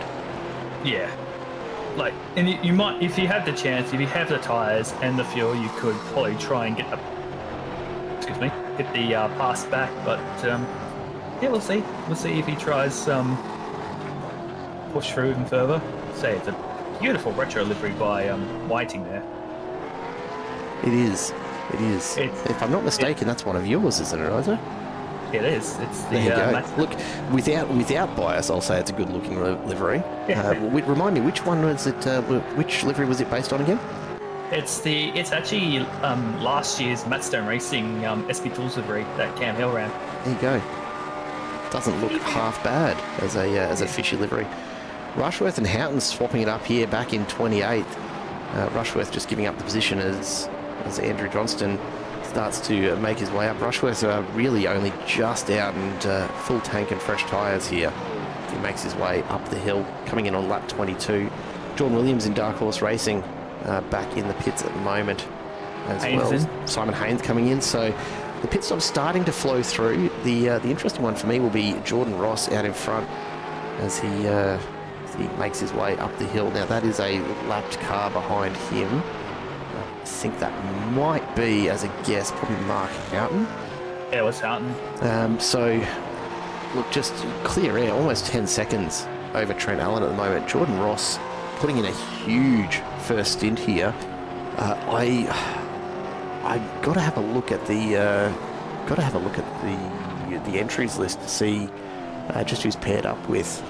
Because I thought it was perhaps Sean Van Meulen, but it may not be. It does look like it'll be is it Sean Van Meulen I think he's paired with. So really setting up pretty nicely there, if that's the case.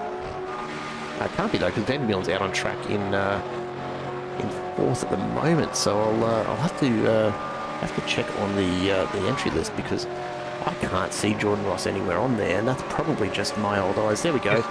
Sean McNamara. Wow. Sean McNamara. Okay. So it's a pro lineup. This This is not going to drop away, is it? The pace after Jordan Ross's pit stop, that is absolutely not going to slow down at all. No. These Brooks two are asking how the weather is looking. I'll take a quick look and see what I can see for you, Greg.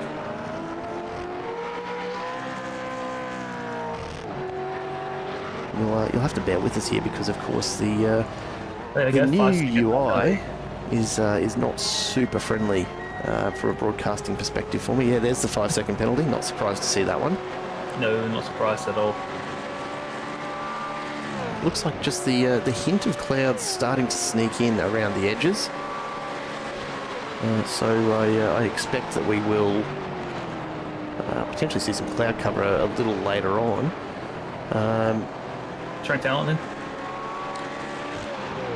There is a good chance of some showers over, well, probably the next little while, but it will depend very much on the wind, and there hasn't been a great deal of it so far this race.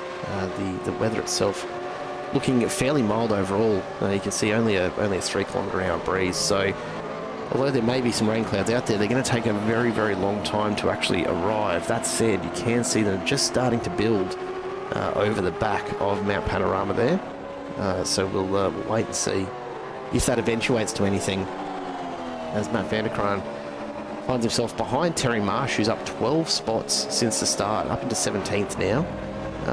Assisted in some ways by pit stops, of course, and that's where it all starts to get a bit funky at this point. Vanderkraan up the inside of Hell Corner will get the position as they make their way up Mountain Straight, but Marsh just slotting in behind. Side by side here, Philo goes past. Allen looks back up the inside, decides not to have another crack at it.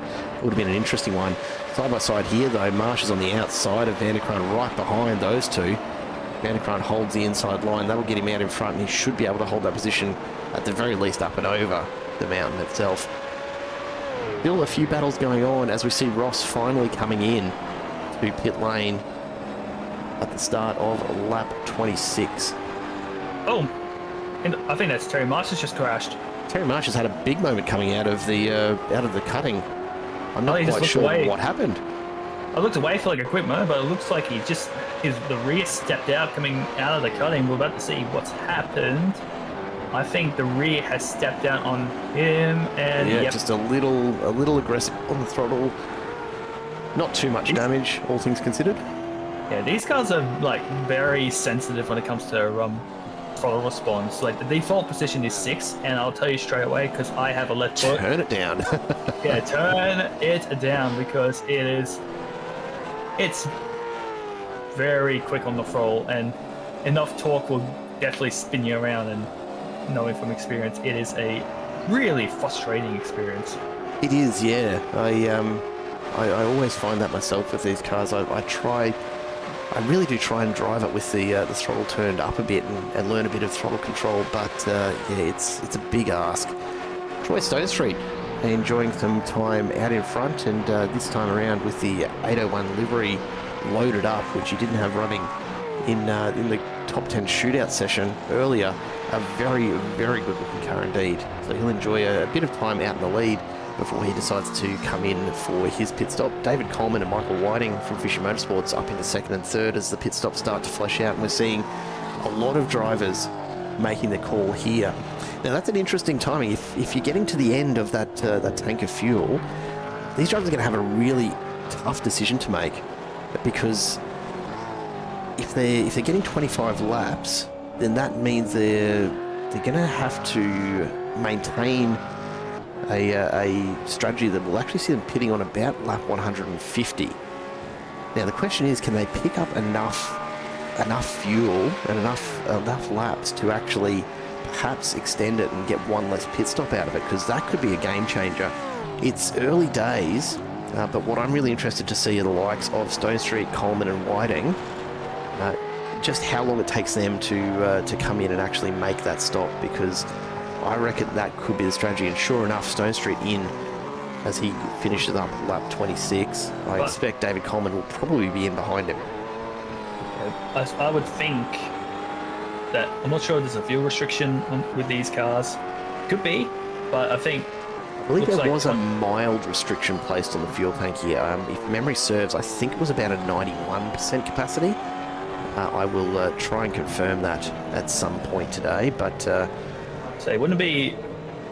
Like these cars, I think these cars have a fuel tank of like 133 litres? At least. If it's 91%, it might be down to like 100, almost similar to like a Gen 2 fuel tank. So I think by the looks of things, 27 or 28 laps could be, the maximum you could get out of a tank. Well, we'll see soon enough, because Rick Bygar's into the pits. I'm just having a quick look. Troy Sipple, Craig Healy, the only cars really left to pit now. So they'll have to be pushing it pretty close to limit. It has to be at least. Sean McNamara is now back out in front, and it maintains an 11-second lead over Gamble and Allen here. So expect this to continue to be very, very fast times indeed.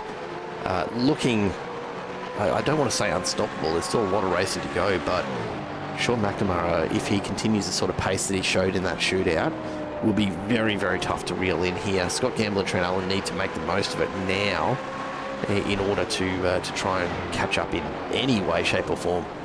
That looks like, what would it be, Daniel Johnston that these drivers have just gone past, so he's back in 30th at the moment. Just ahead of his teammate in David Logsdale. And we see most of those first pit stops starting to pan out now. The last of the drivers in there. Daniel Snedden's on the way out, as is Nick Heusler in the Angry Birds 14 entry.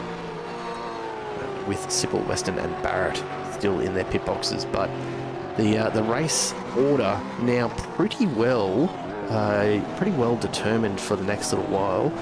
It will be a question of who can maintain the pace. And this is what gets really tough in endurance racing, isn't it, Isaac? Is trying to maintain your focus through this period is a really, really difficult thing to do. You're 30 laps in, which is a solid, hour of racing in. You've got a bit of space in between all the cars. You can see the next car ahead of you, but you can't quite reel them in. And you don't want to be pushing the car so hard that you're actually burning up fuel or tyres faster than your pre-race planning allows for. It can be really, really tough for these drivers to actually hold it together through this mid portion of the race. And it's a long mid portion here too, isn't it? From lap 30 up to probably about lap 120. At least.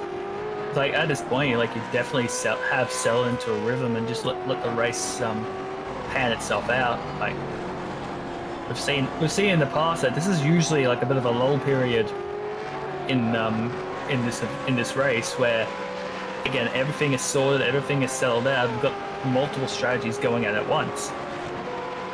But unless there's a good old safety car that could come out wherever, whenever, I would think that this would be the strategy that we'll see for the rest of this race. Now, in saying that, we've got a couple of cars that are starting to get back together. A big moment there for Shalito, who looks to have picked up a bit of damage. Heavy on the brakes. Just managed to keep it out of the wall. So that's not the plan at all, I'm sure, for car number 23. Slow but steady racing. Just curious as to whether there was anything that caused it. I can't see. Again, I can't see a particular incident, but really struggling on what should be, by this point, a few laps in, some fairly warm tyres. So wherever that damage has been picked up, and we might go back and see if we can track down exactly what's happened and where to Shalito's car. Unsurprisingly, up on the mountain, which is about what you expect, really, isn't it, Isaac? Yeah, it's usually a bit of a That'll do it. To what, bang! Bit of a clip of the curb, and that's it. You're sliding, and immediately some damage. You're really struggling to maintain the traction there because those tyres will have overheated quite a bit from that side, then locks it up into Forest Elbow, just trying to get getting your head back in the game after an impact like that can be really, really tough. And Jake Slido. A lot of red mist descending on that one. Yeah, it really throws you, and it doesn't really matter where you are in the tower to go into the wall at any track, much less Bathurst, as we see another big lock-up. This car is struggling hard. Needs to probably take a moment, review the team name. Slow but Steady Racing probably needs to just bring the pace back a little bit and don't worry too much about trying to recover any of the lost positions right now.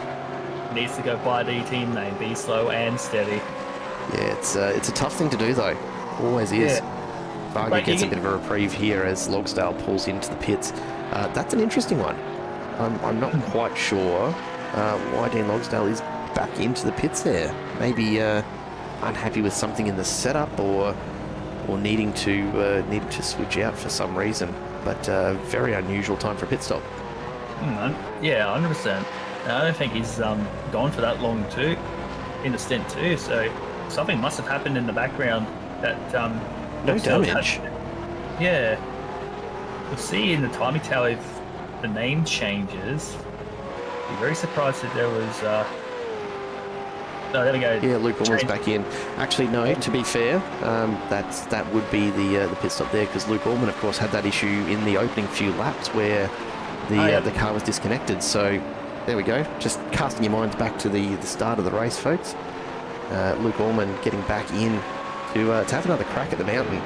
So this will probably be pretty well their first real full pit stop. And of course, Logsdale racing all but a few laps, and that would have been enough to grab just a few extra laps before needing to come in for fuel. Jake Shalito was into the pits there for a bit of tidy up of that car, I'm sure. Further up though, James Hardy, the Quantum Racing 666 entry, under all sorts of pressure from none other than Jamie Dyke as they come down Conrod, and you'd have to think Dyke's going to put a move on here. I would think so too. Look at the draft that he's had on heading into the chase. The fastest corner in Australian motorsport, 300 k's an hour, side by side, gets it done. Made it look easy in the end, and I think Hardy, recognising there was no contest there. Dyke had the position, Dyke had the pace as well. And so the Fishy Motorsports at number 80 entry moves on up into ninth. They're up 3 positions from the start. James Hardy's still up 5 from where he started this race. So can't be too upset about that at this point. 100%. The gap out in front though, take a look at this. Sean McNamara still in the 11th second range. So Scott Gamble starting to find just a little bit of pace. I don't think we'll see that gap reduce a huge amount just yet. And look, McNamara could be on a slightly different strategy. But keep an eye on the gap to P2 as we see Greg Favell up the inside now of Lorne McKee, who in the car number 88 entry from Accelerate Endurance has no answer as Favell starts to climb back up through the positions after the early incident that took him so far back through the field. He's now down only 3 from where he started. Scott Gamble up in P2, right where the Evolution Racing Team 543 entry began this race. So they're holding it pretty consistently. Trent Allen only down a couple of positions as he kisses the wall down towards Forest Elbow. A few sparks here and there, a little bit of paint left behind, but no damage done. And he'll continue in P3 with a healthy 5-second gap to none other than Sean Vandermeulen. I hope Zoe's still floating around in the chat somewhere. He makes his way down Conrad Straight. You can, and this is the thing, that's the view there. You can see the cars ahead. You know you're not going to have the pace to reel them in. It can be really, really tempting to push full noise, but this is not the time to do it in this race. No, again, we've got a long way to go till you get to the critical lap, the critical moment of the race. At this point, you just try and settle into a rhythm, not try to battle it too much. You don't want to be making any forced mistakes on anyone. It's just, good time to just settle in, guys. James Hardy getting passed by Kai Ardley. Where did that come from? Must have had a lot of pace coming down Conrod Straight, almost similar to what we saw a couple of laps ago with Dyke, and it will almost be mirror for mirror here. Gets the draft, gets the side. There'll be a bit of a side draft coming here through the chase. Yep, pass done. Very identical to Dyke. Yeah, that's an interesting one. I mean, Ardley's on a lighter fuel load, assuming that he did fill up when he came in on lap 14 for those repairs. But yeah, very distinct difference in pace for James Hardy at the moment. And that's through the corners is one thing. To see that happening as we look up and over Conrad Straight, it's unusual without any visible aero damage to be that much slower down the straight there. So I don't quite understand that one for James Hardy. Yeah, these cars do take in quite a bit of draft, and we've seen, even in real life, like the cars can literally get in the draft and slingshot past. The only I can really think of is Cam Waters at Sydney this year. Like, he was in the draft with Brock Feeney, and then like towards pit straight, got into the side draft and got him the win.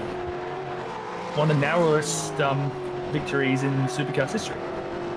Yeah, and it was a great one to watch, and certainly a bit of a learning curve for me in my own racing in these cars, and starting to think about, okay, what could we potentially do in terms of causing a bit of a lack of pace. It's one of the things I've always loved about iRacing is how well the real world aerodynamics tend to translate to what you're able to do as a driver in iRacing, and it's what really makes it so much fun in the end. 100%. And the cool thing is, I was there at the venue when that would have been something special. Big moment. That's Shalito again. Big lockup. Keeps it out of the wall. Lets Marsh and Weston through. Oh, don't do it. Oh, side by side. Still side by side. That's bold. Harry Marsh doing everything he can to hold off Scott Weston as they recover just a little bit. Meatball for Greg Favell. What's happened to Favell? That's an interesting one. We should get a replay of that one soon. Yeah, I'll take a look and see what we can find. I have no idea where it's happened. There's no issues that I can see, but let's take a look and see if we can pick up what's happened for Greg Savell here. Oh, he's blowing a motor. He's blowing the motor, although not entirely. I say he must have downshifted too quickly. The engine is over revved and caused significant damage to that motor. So, where's Josh Harris when you need him? He's the expert on causing damage to these motors with downshifts. Yeah, you don't want to be downshifting these cars way too quickly, otherwise you will over rev the engine to the point that you can blow it. And one of the things we've learned over the time that these Gen 3 supercars have been available on iRacing is that it's not necessarily just a single instance of over-rev that will do it. We've seen it happen, and I suspect what's happened for Favell there is pretty similar. If you are just over-revving it a little, but doing it consistently, that will also blow your motor over time. And, a 15, 20-minute official race, you probably don't notice it so much. You get into something like 1,000 Ks at Bathurst, and all of a sudden engine wear over time becomes a real issue. That's going to be pretty rough for the Accelerated Endurance 217 entry. Wayne Walker jumps in the car now, but it'll be a pretty long repair time for that one if they've used up a fast repair already, which I suspect may even be the case from that earlier incident, although I don't think Favell went into the wall, so they might just get away with this. It will mean, though, otherwise probably about a half hour to get that engine swapped over, and that will almost certainly be the end of the day for car number 217. We'll see how that plays out, but right now Wayne Walker sitting in the pits waiting for that to be done. What a shame. It definitely could have been up there within the top 10, maybe in the top 5, but just have a simple moment like over revving the engine a little bit too much. It's one of those little things that can really alter your race and potentially get you out of the race completely. And by the looks of things, he may have already used that fast repair because he is been in there for over 2 minutes now. Yeah, it's not looking promising at all. No. Hi, hardly about to look at a move on Jamie Dyke here. They're side by side into Griffins. Oh, Dyke having to go very, very wide to stay there, hardly into the wall. That's going to cost him a little bit of pace up the hill, but it's plenty more than Dyke has lost by having to get out of that one. Yeah. That was I'll say another clean pass, gave him enough room. There's usually enough room there around Griffins just to get over the line a little bit. But look at Kai, he's bolted. Motoring away, yeah, plenty of pace. Said, see ya later, Jamie, I'm going for the next guy. Yeah, and Ardley's found quite a decent run of pace despite the penalties, despite the damage earlier. Only down 3 spots from where he started, but he's ripping back up through the lead.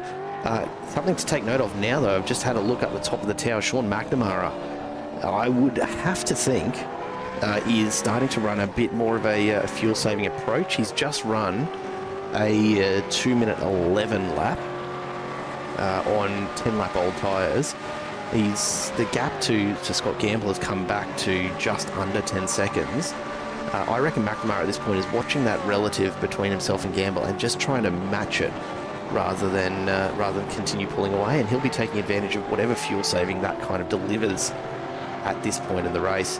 So watch very, very carefully up front there, folks. Sean McNamara is starting to play that strategy game. They've established a really, really healthy lead over the rest of the pack.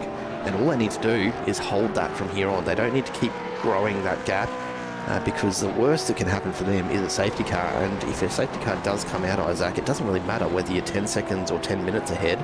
Chances are that you're going to be right back with the pack on the other side of that safety car. 100%. Like we've seen it on multiple occasions, even in real life, you can, have this monster lead, and when it's have a safety car come out, there's your lead, gone. One of the joys of endurance racing, it just makes it more and more likely as time goes by. Rushworth and Chad Vigard now in the battle for 14th. Chad Vigard's just been ever so slowly chipping away at the gap here, and now gets it to within 3/10. We'll take a look just a little further behind though, because Luke Orman back on track and battling it out for 22nd with Terry Marsh in the Revolution E-Racing number 241 entry, and he's going to have a shot up the inside of the chase. Establishes himself very, very nicely on the inside. He'll move back over to the middle of the track, block that recovery from Marsh, and picks up another position up into 22nd. Again, making it look fairly easy. Yeah, 100%. Here's a couple of names that we're very familiar with. McKnight and Vargs find themselves battling each other for 11th. Not gonna see much here over the top of the mountain, I suspect. No. But Stephen Varga has been moving. Yeah, these two have raced against each other for years. They would know how they like, how they drive. There would be a lot of camaraderie between the two of them. So I would assume, I wouldn't think there'll be any inopportune moments here and there. Mate, you are far kinder than I will be. If anything, if anything that I've learned over covering ASR for the last what's it been, 4 or 5 seasons now? Then I know that these guys know each other well. They definitely though don't back out of racing hard. There will be plenty of panel rubbing if required to get a pass done. And Joe McKnight, Stephen Varga, no strangers to it either. But, we'll see how this unfolds. Both of them fairly comfortable for the moment to just continue lapping around. What I will point out though is the ever so slowly encroaching cloud mass that is building up on the other side of the mountain. It's not moving super quick, but it's definitely starting to show itself here. That breeze still very, very light, only a couple of k's an hour. I think the real challenge will be if that doesn't arrive soon enough. We're going to be finishing this race with potentially a few showers. That is a very, very light breeze indeed, and hard to say what to expect in terms of when it might arrive and whether indeed it will actually contain any rain at all. Maybe it's just going to be a bit of cloud cover. That'd be nice. Yeah, a bit of cloud cover, bring the track temp down. I think the track temp at the moment would be enough to try and make these tyres feel a little stickier than I think it would be. Well, then again, it might also make the track even more slipperier, depending on none of these drivers really testing it in any particular way at the moment. I mean, we look up the front of the field. McNamara and Gamble running high 209, so they're well off qualifying pace, and it's really being dictated by the rest of the field at this point, and trying to just make it to the end of the 1,000 Ks is as much a challenge as the lap times. We'll jump forward here though, because have a look at Kai Ardley. He's about to make another move. We've seen this happen 4, 5, 6 times. Absolutely. Ardley getting this done again. Huge move across the nose of Lorne McKee to just widen off that entry to the chase, and Ardley now up into 7th as he continues to try and chase his way back up towards the front end of the field. Next on the list, Paul Burns needs to be watching the mirror, because it's only 3.5 seconds separating them, and if Ardley's progression is anything to go by, he'll be on the tail of Paul Burns from 801 Sim Racing in no time at all. Chad Vigar now having a bit of a look on Rushworth, the same kind of place. A little unsteady on the entry, but gets it done very, very easily in the end, and not quite so close as we saw from Kai Ardley. And another opportunity here, Snedden and Houghton. They're all getting it done, heading into the chase. Here we go again. Done. I mean, we know it's the best place for it, ultimately. There's not a great deal of opportunity. All you've got to do is hold the position across the top of the mountain, and you set yourself up down Conrad Straight to make exactly that sort of move, as we see Houghton coming through in the Accelerated Endurance 3.0 entry. Car number 351 crosses the line in 17th place as we start lap 36 for these guys. Sean McNamara out in front, all on his own. Did have the gap back over 10 seconds there for a moment, but has just backed off again. And that says to me that McNamara absolutely managing that gap back to Scott Gamble quite comfortably. They're running almost identical times. Yeah, it's also, they're coming into a bit of lap traffic, so that might be playing a bit of a role. Yeah, more and more of these cars starting to end up there. The very sad story today, Accelerated Endurance number 217, Wayne Walker, who we saw take the Season 5 Championship quite comfortably again, has had a blown motor, and so finds himself sitting in the pits waiting for that to be repaired 10 minutes into what is usually about a half-hour repair. So he's not going to finish dead last, but will certainly be a long way behind when he does get back out on track. Anything can happen though. It's Bathurst, and this is always the important thing when it comes to endurance racing. You never give up, because the race is not over until that checkered flag comes out. We are coming up on an hour and a half into this race, lap 37, and plenty still to go before we see the end of racing today. Jordan Williams from Dark Horse Racing has managed to reel in Scott Weston. Let's watch these guys as they go up and over the mountain, and we will jump on board with Williams as he comes up through the cutting, just to give you a bit of a driver's eye view of what it's like around Bathurst here. And it is a fun track, isn't it, Isaac? But it certainly requires some commitment. Yeah, 100%. I've said this so many times, I'll say it again, like, any type of media, regardless if it's photos or videos, they don't do this track justice. Like, I've walked this track twice for the 6 hour, and you don't really know how tight some of the track is until you actually see it in person. Like, it is a very fun track. Like, there's a lot of undulation, a lot of elevation, a lot of blind corners, but there is just in most of the track, mainly on the top, there's very minimal room for error. Some huge inclines they're dealing with as well. I had the slightest urge just then to actually lock the pitch angle of this gyro camera, so you could see just how much the nose of the cars does point down as you make your way down the mountain, because it is a very, very steep descent. A huge move under brakes there from Jordan Williams, gets it done, and it comes out of the chase, picking up a P24. Western, no answer there. That was a very well considered move from Jordan Williams as he comes across the line to finish off what was another successful lap for him.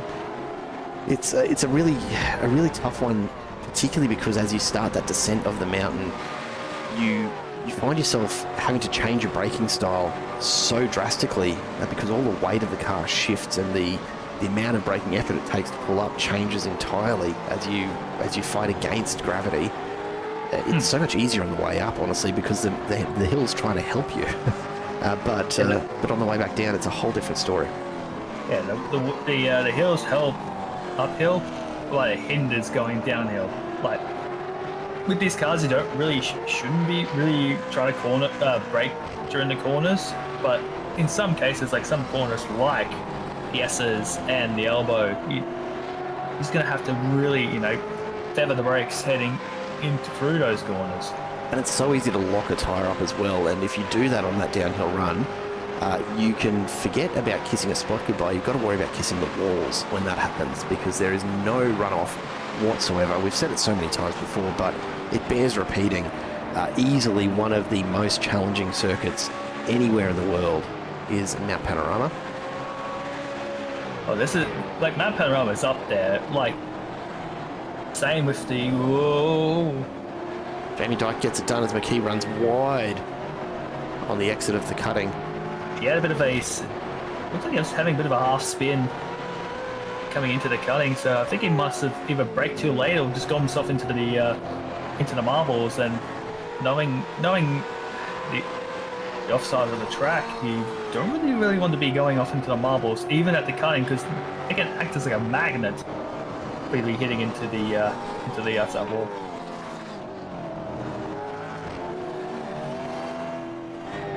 Jamie Dyke now extending that lead, so Lon McKee maybe just overcooking the tyres a bit, and he's decided to back it off here as they recover. Kai Ardley not even waiting till the end of Conroe Straight. He's caught Paul Burns already, gets it done out of Forest Elbow. What a move. I've been watching it coming. I didn't expect him to make the move quite so quickly. Ardley just breezes on past. That's up into P6 now. Kai's driving like a man possessed. Like, I think he might be an alternate strategy and may come back. You'd have to think so at this point, wouldn't you? Yeah. Hopefully it doesn't come back to bite him. But at the moment, he's looking really good for even probably a top 5 at the moment. I think he's got a bit of a gap now between himself and Matt Vandergraan. So if he's going to try and start pushing, he might as well start trying to push now. Well, he's certainly pushing on. The lap times for Ardley not incredibly quick, which is interesting considering the amount of movement that he's getting up through the field. Up into P6 now. His last lap at 2:10.23 to McNamara's 2:09.82 out in front. So he's not gaining on the front couple of cars, but certainly going quick enough that he will start to reel in Matt Vanderkraan ever so slightly, only about a tenth between them at the moment. Sean Vandermeulen holding very, very nicely up in P4. I think maybe Kai Ardley getting to what might be, almost call it the end of this easy run, or easier run that he's had through the field, because the rest of the cars ahead of him are pretty well matching him on pace at this point. At least.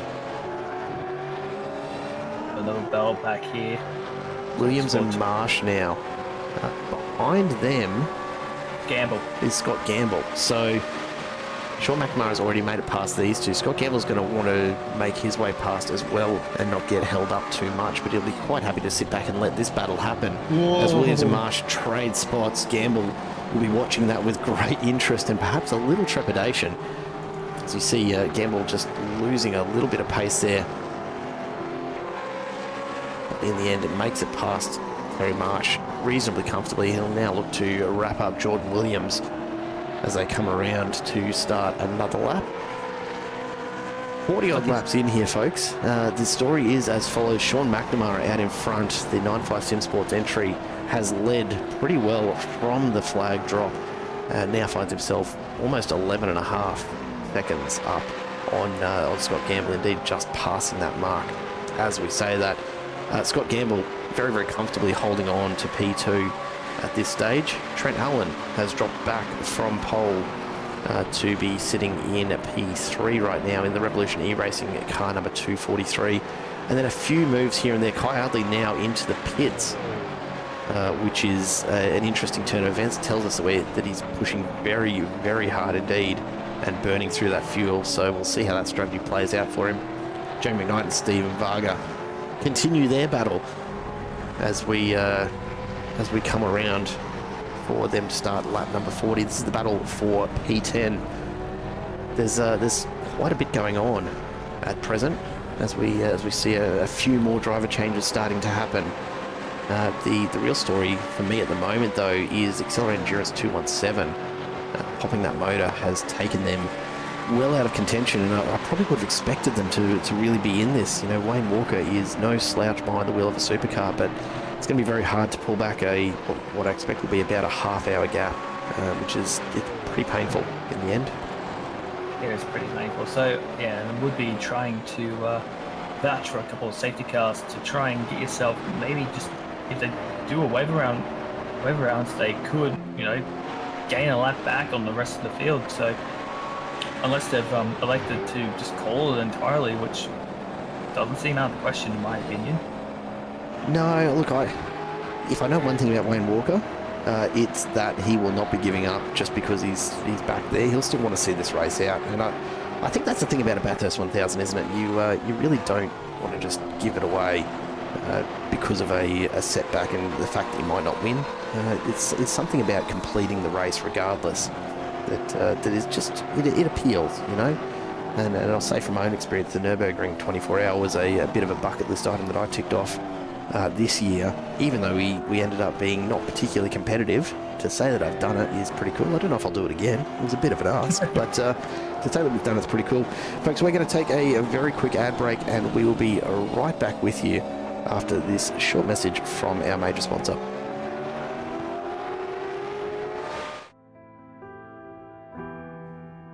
Providing the best for your family means a healthy, secure, and comfortable environment. But the daily risks your family faces are often invisible. Solar Guard performance films protect what matters most to you. While you're concentrating on the task at hand, we're protecting your family from uncomfortable solar heat, harmful UV light, and glare. Our window films and protective coatings are designed with decades of technical expertise and provide a vision towards the future. Solar Guard